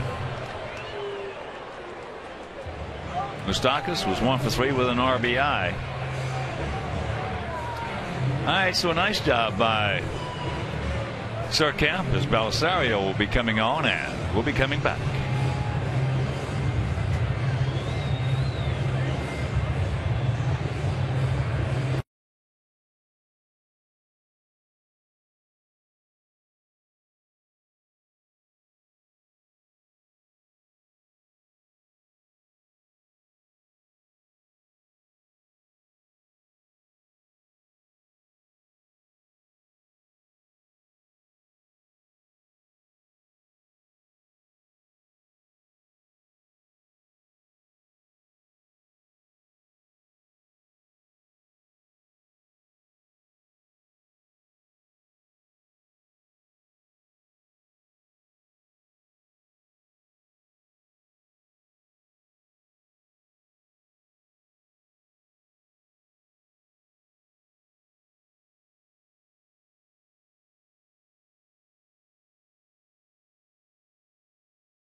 Hashtag Chicago Fan Photo for a chance to be shown on our broadcast, brought to you by AT&T. Your fans are everywhere. I don't mind staying for 4 or 5 hours. There's an old first baseman. Looks like he had trouble with the curveball. As Ronald Belisario comes in the game. I've never seen a first baseman that didn't. There's the record for an 8 ERA, 5.5. He inherits Infante at first base, and Willingham representing the tying run. Willingham for KC hitting .274, 1 for 3 as a pinch hitter. I was watching him take batting practice the last couple of days. And today he hit one. Ball had to be close to 500 feet. Strength has never been his problem. No. But the reason I bring that up is because a lot of people say, well, he's getting a little older now. As long as you can cover a fastball, which he can do, you can play this game. Got 3 career home runs as a pinch hitter. 2 out and the 1-1 pitch. There's a strike. And pitch at 93. 7-5 Sox here in the bottom of the 7th inning as they try to gain a little ground on the Tigers, who lost a tough one.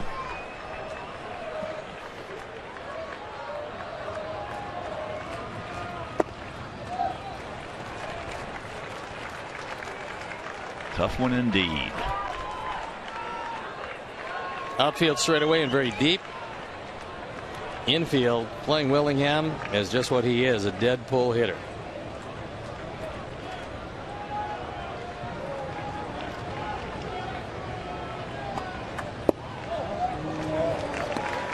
You got a good look at that one.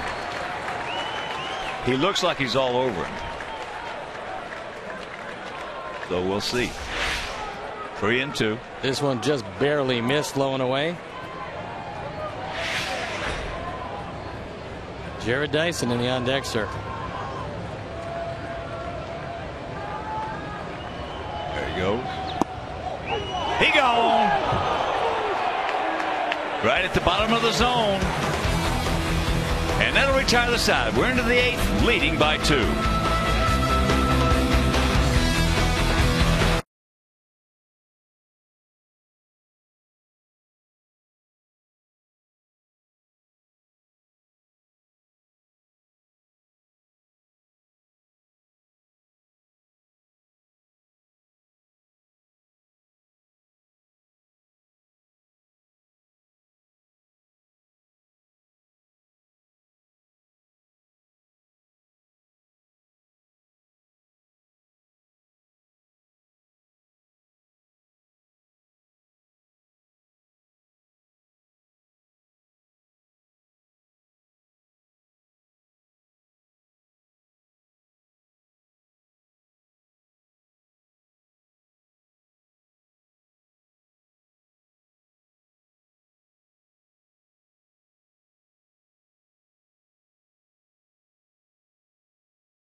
September pennant races is with MLB.com At Bat, the #1 app for live baseball. At Bat brings you baseball wherever you are with live look-ins, with replay reviews, scores, stats, highlights, live radio broadcasts, the MLB TV game of the day, and more. So get this award-winning MLB.com At Bat app for your smartphone or tablet. Visit the App Store or MLB.com today. It's the 8th inning. And it's only fitting that the Royals will use their 8th pitcher. And this is Lewis Coleman on for the 27th time. He's 1-0. His ERA just under 6.5. Doesn't strike out many people. Right-handers have killed him. And he's given up 5 home runs. So Jason Nix comes in the game defensively at third.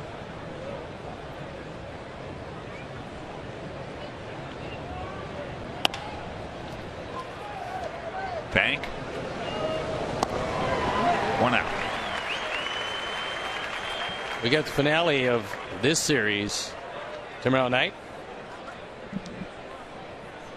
After that game and an off day for Kansas City, Detroit comes to town for 3. A huge 3 games over the weekend. And then Kansas City goes to Cleveland. And you can only imagine the adventure when Terry Francona with a full pen goes against Ned Yost with an equally full pen. They got 10 pitchers each. Those games are going to take, talking about 4.5, 5-hour games. 6, 7-hour games. They ought to bring tents to the park. And there you see, or you will see, the remaining schedule after this pitch, assuming nothing happens. And of course, we go after the off day on Thursday. We'll be in St. Pete for 3, and then after that, we'll be in Detroit for 3. Yes. Carlos can't get it. 1 for 3. That's heading home. We see a lot of these Royals before it's over.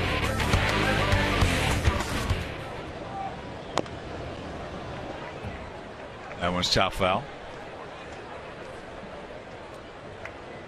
Well, but I agree with you in that the Final Four at home against these guys, that will most likely tell the tale.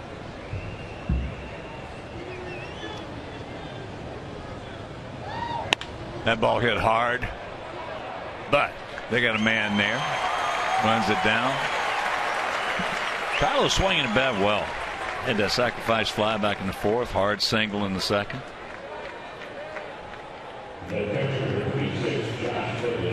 He's going to be a good one. Just turned 22 years old. Was just about, if not the youngest player in every minor leagues that he came up, and not only acquitted himself very well, but excelled in a lot of leagues he was in. Well, we actually first noticed him in close up and personal, so to speak, not this spring but last spring, watching him, and you can see there he had something. And then this spring, spent a lot of time with the big club.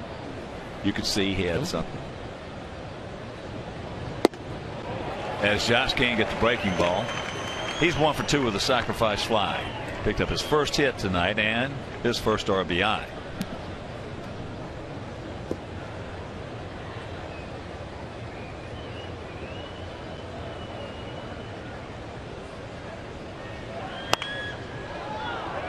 Hits the mound, slows it up enough.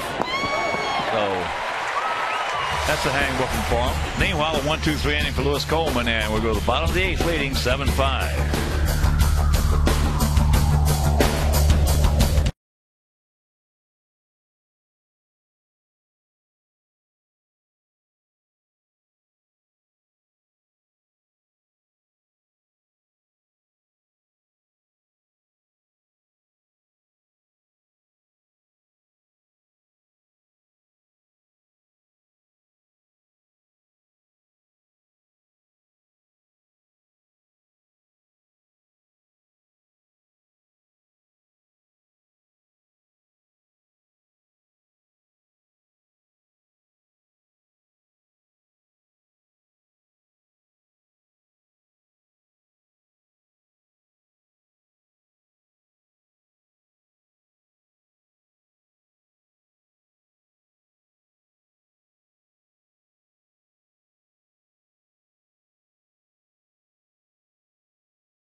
As we get set to go to the bottom of the 8th inning in the 7-5 Sox lead.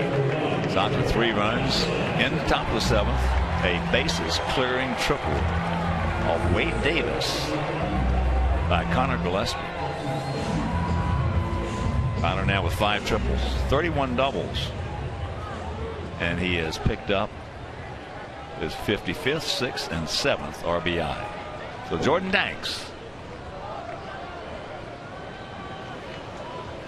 As here is Dyson.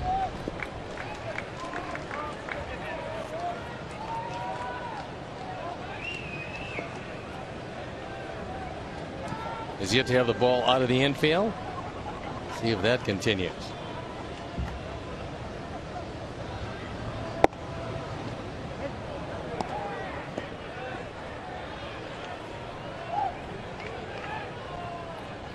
Carlos closer to Jose than he normally would be, except he's got to get over there on another bunt attempt.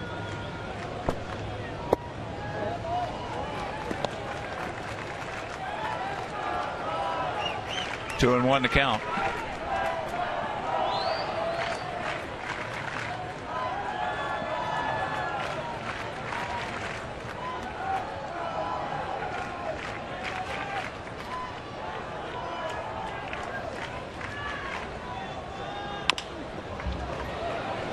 Playing it perfectly.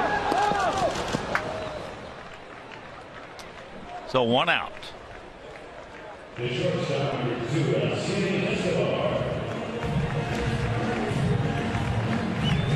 Well, he's doing what they want him to do. He's hitting the ball on the ground. Softly. But better for him than hitting fly balls. Here's Escobar. He's 2 for 3 with a walk, a couple runs scored, and he picked up his 31st stolen base. That was in the 6th inning. He is 31 for 35 in that category. Gap out there in left center field. Bella delivers it low and away. Sox bullpen up and going again. Robbins only used 5 pitchers tonight.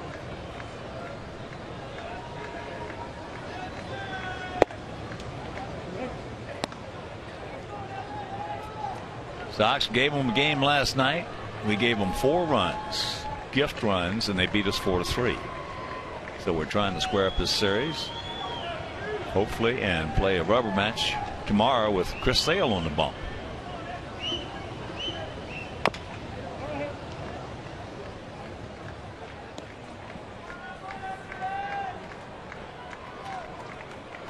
Zach Putnam loosening up in the pen.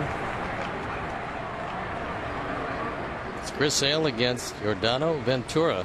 Ventura 12-9 this year with an ERA of 3.25. So the young flame-throwing right-hander putting together a strong year.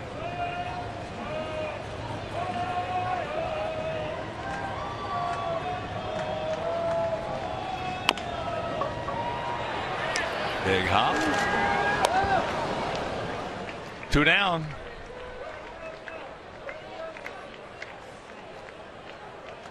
And here comes the man. This guy is amazing. You talking about a magic wand. He was 4 for 4 last night. He is 3 for 4 tonight. Wasn't too long ago when a guy had a run like this against your team, the manager would tell the catcher to tell him what's coming. Tell him every pitch that's coming. Well, that would be the second part of it. First part would be he'd have to tell his catcher, let's see how this young man can hit sitting on his behind. Look at those numbers. 7 for 8 with a couple of runs scored and 1 driven in.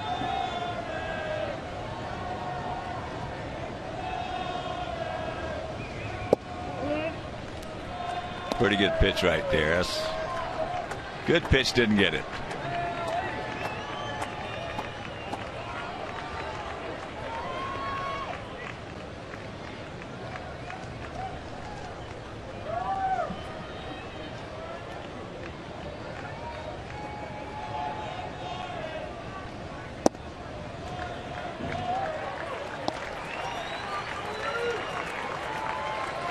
Three and 0, come back and get him.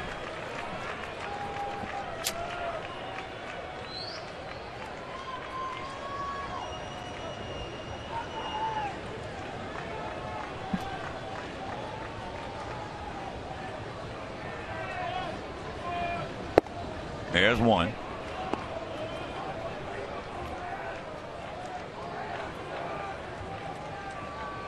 St. Louis hitting in the bottom of the 12th, trailing Milwaukee 3-2. Cleveland beat Houston 4-2. Top of the 6th. There's another base hit. 8 hits. 8 hits in this series. It's pretty amazing. You would think that one of these would go at somebody, but they haven't.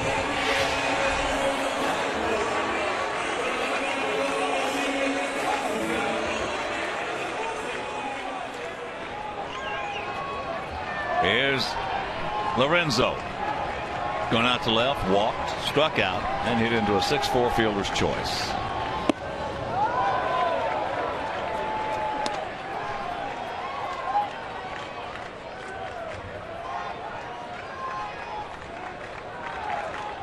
Texas beating Oakland 6-2. Bottom of the 6th at the Coliseum. Seattle leading the Angels at the Big A 5-2. Top of the 6th.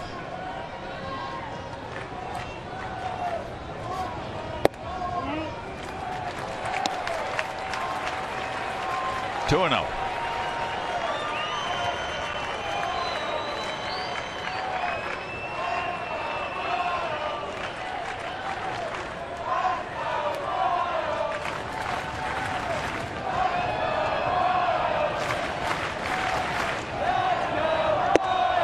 And there's a strike.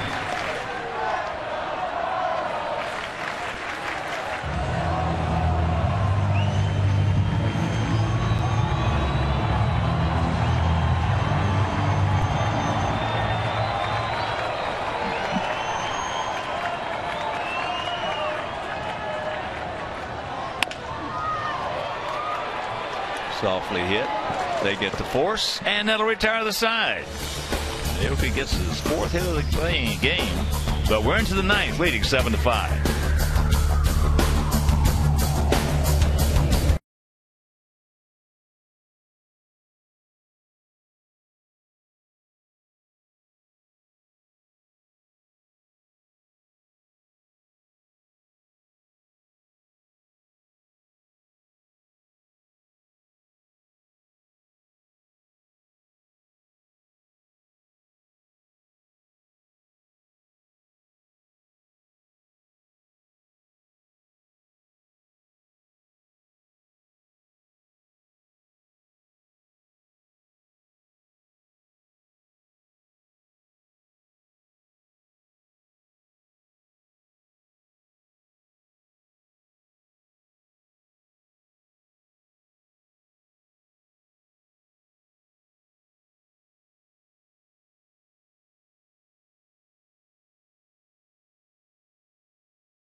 I'm Miller Lite, and here's our Miller moment. It could be nothing else than the unhittable Wade Davis is hittable.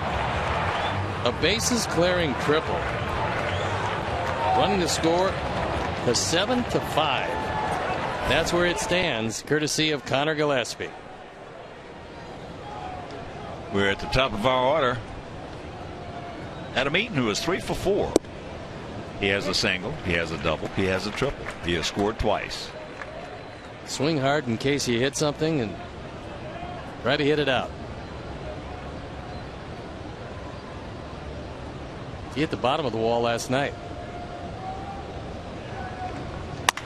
And another base hit. So good speed aboard.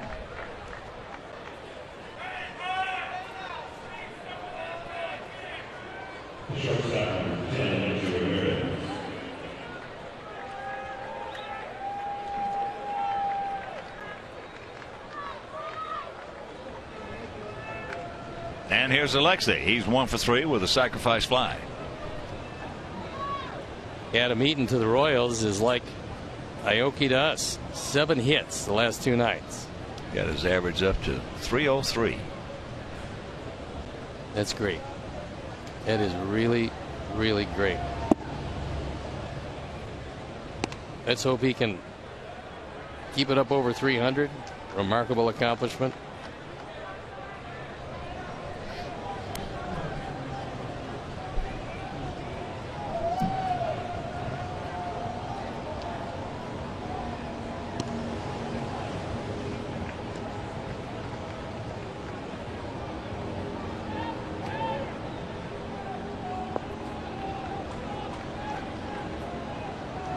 That's 3 times he had 4 hits. Grabs the strike with that one that was inside.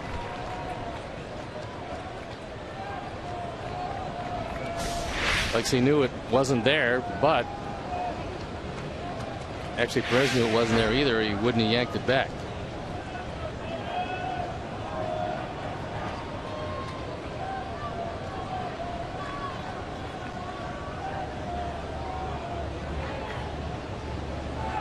There's a shot going foul.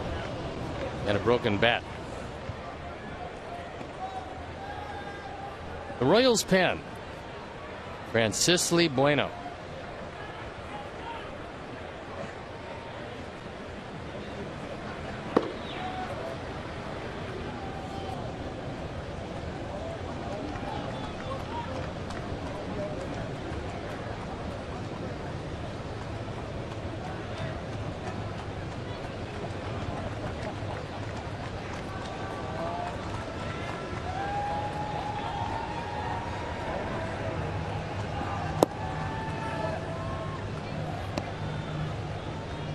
Two balls, 2 strikes.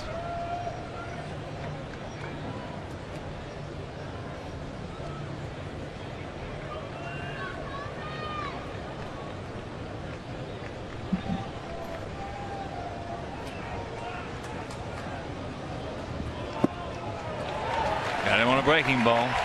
1 out. In that Cincinnati Cub game, Cueto and Arrieta. Cueto.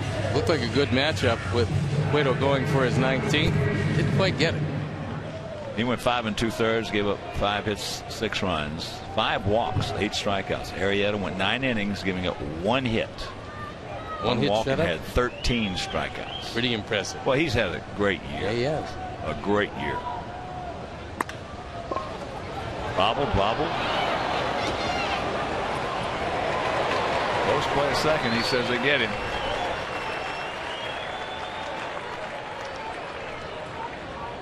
So 2 down.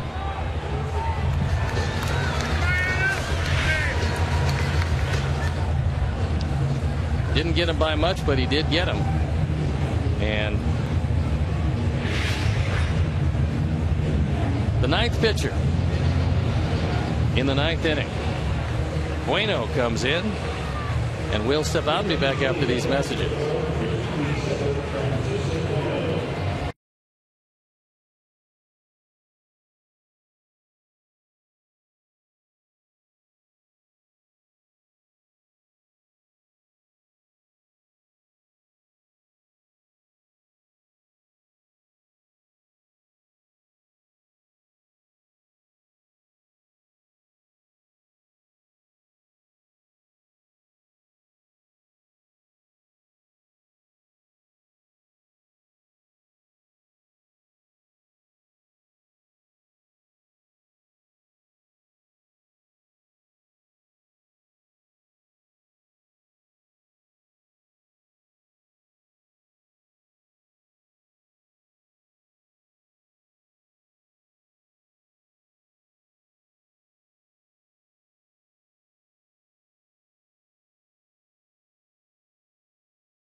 And we're just pleased as punch to see it here tonight.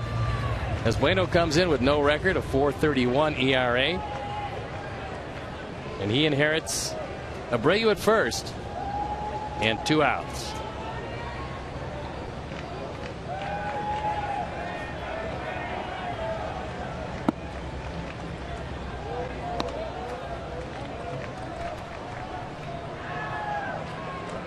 One for 4, but it was a biggie. Bases clear and trouble. Connor needed that, as we did, but he needed it too. It was a tough night for him last night. You always get a redeemer in this game, and that's the great thing about it.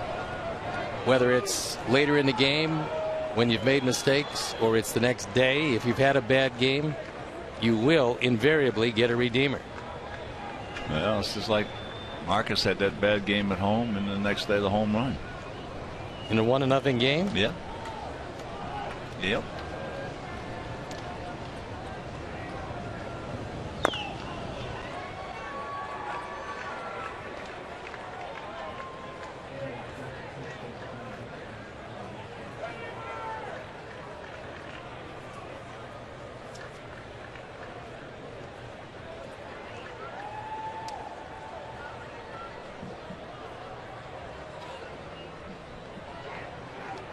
Two balls and a strike, 2 out here in the top of the 9th inning. Almost dehorned him right there.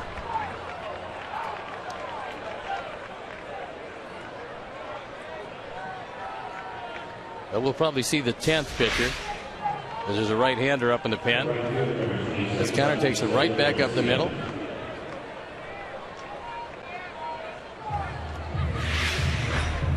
And Perez goes out to have a talk with Bueno. Kill a little time, let the guy have a few more pitches. This game has got a chance to be the longest, they said, in Kansas City franchise history. 9-inning. It's knocking at the door right now. When this goes to 11-19, it will be longest 9-inning game, assuming it doesn't go extras, longest 9-inning game in Royals history. And there it is. We've seen a little bit of history tonight.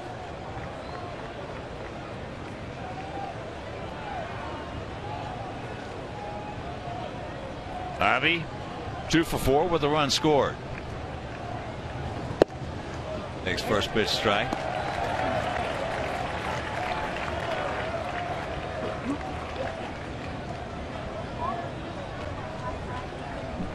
Got Tyler Flowers in the on deck circle in case this one stays alive.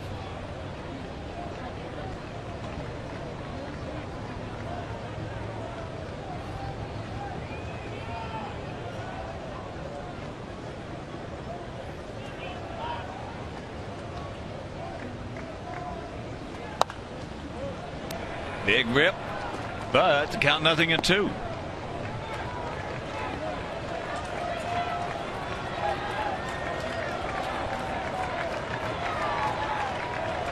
Other scores: Tampa Bay beat the Yankees 6-1.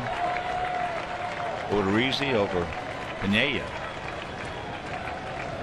Mets beat the Marlins 9-1. Cologne 14-12 over Eovaldi.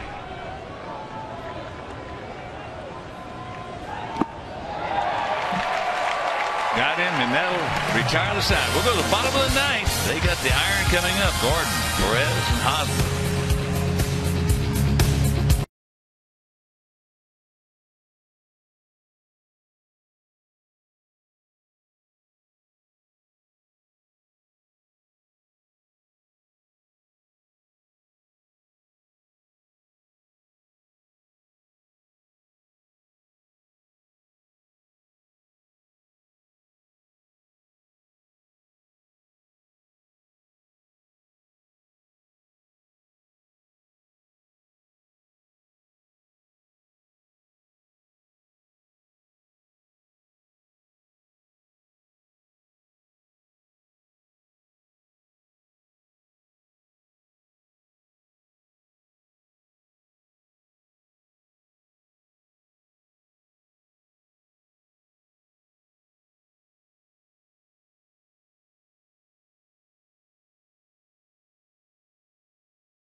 He's 5-3. His ERA 2.04. Been asked to save 5 games. Has been successful 4 times.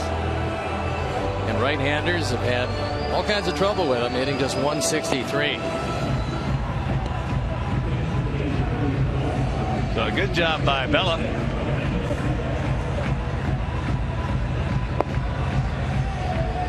Rosario inning in the 3rd. Giving up just 1 hit.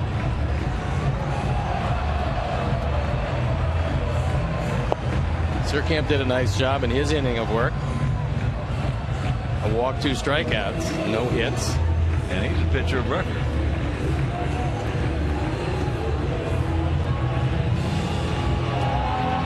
So here's Gordon. Perez on deck and Hosmer in the hole.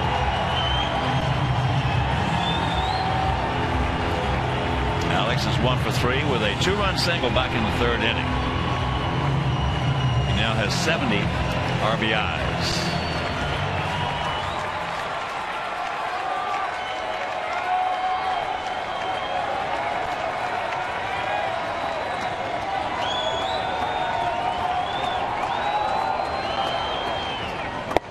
Takes first pitch strike. Outfield straight up. Got a shift on. Partial shift. Like I say, there you see on the first base side of second.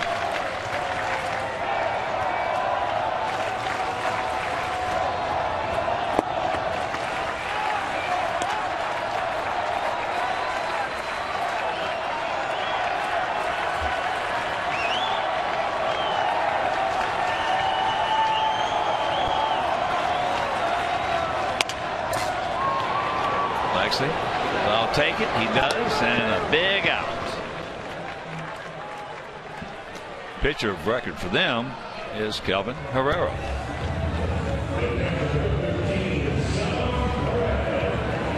It is most unusual. There's been a lot of things unusual tonight. Most unusual to see. There are 2 stars out of the bullpen besides Holland. Start their scoreless streak on the same night and have it end both of them on the same night. Herrera and Davis.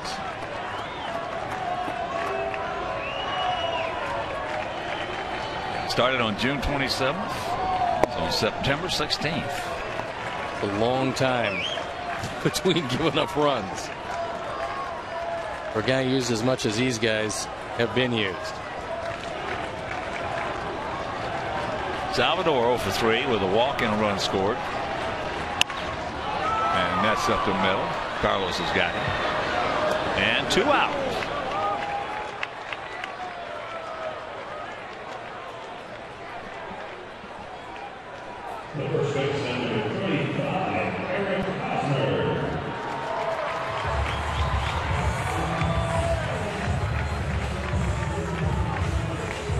So here's Hosmer. A single, a line out, twice to center, and a walk.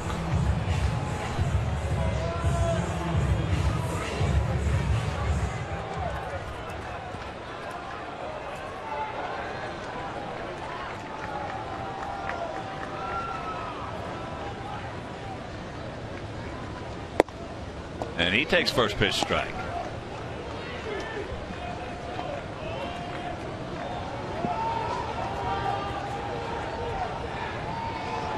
We can get this out. Lead on, even up the series at a game apiece. And this ball game is over. So we do indeed get the out, even up the series at a game apiece. Tigers lost a toughie in Minnesota. They will remain a game and a half in front of Kansas City. And our GMC professional grade players of the game are Connor Gillespie and Adam Eaton. And for us, Stevie, a nice win.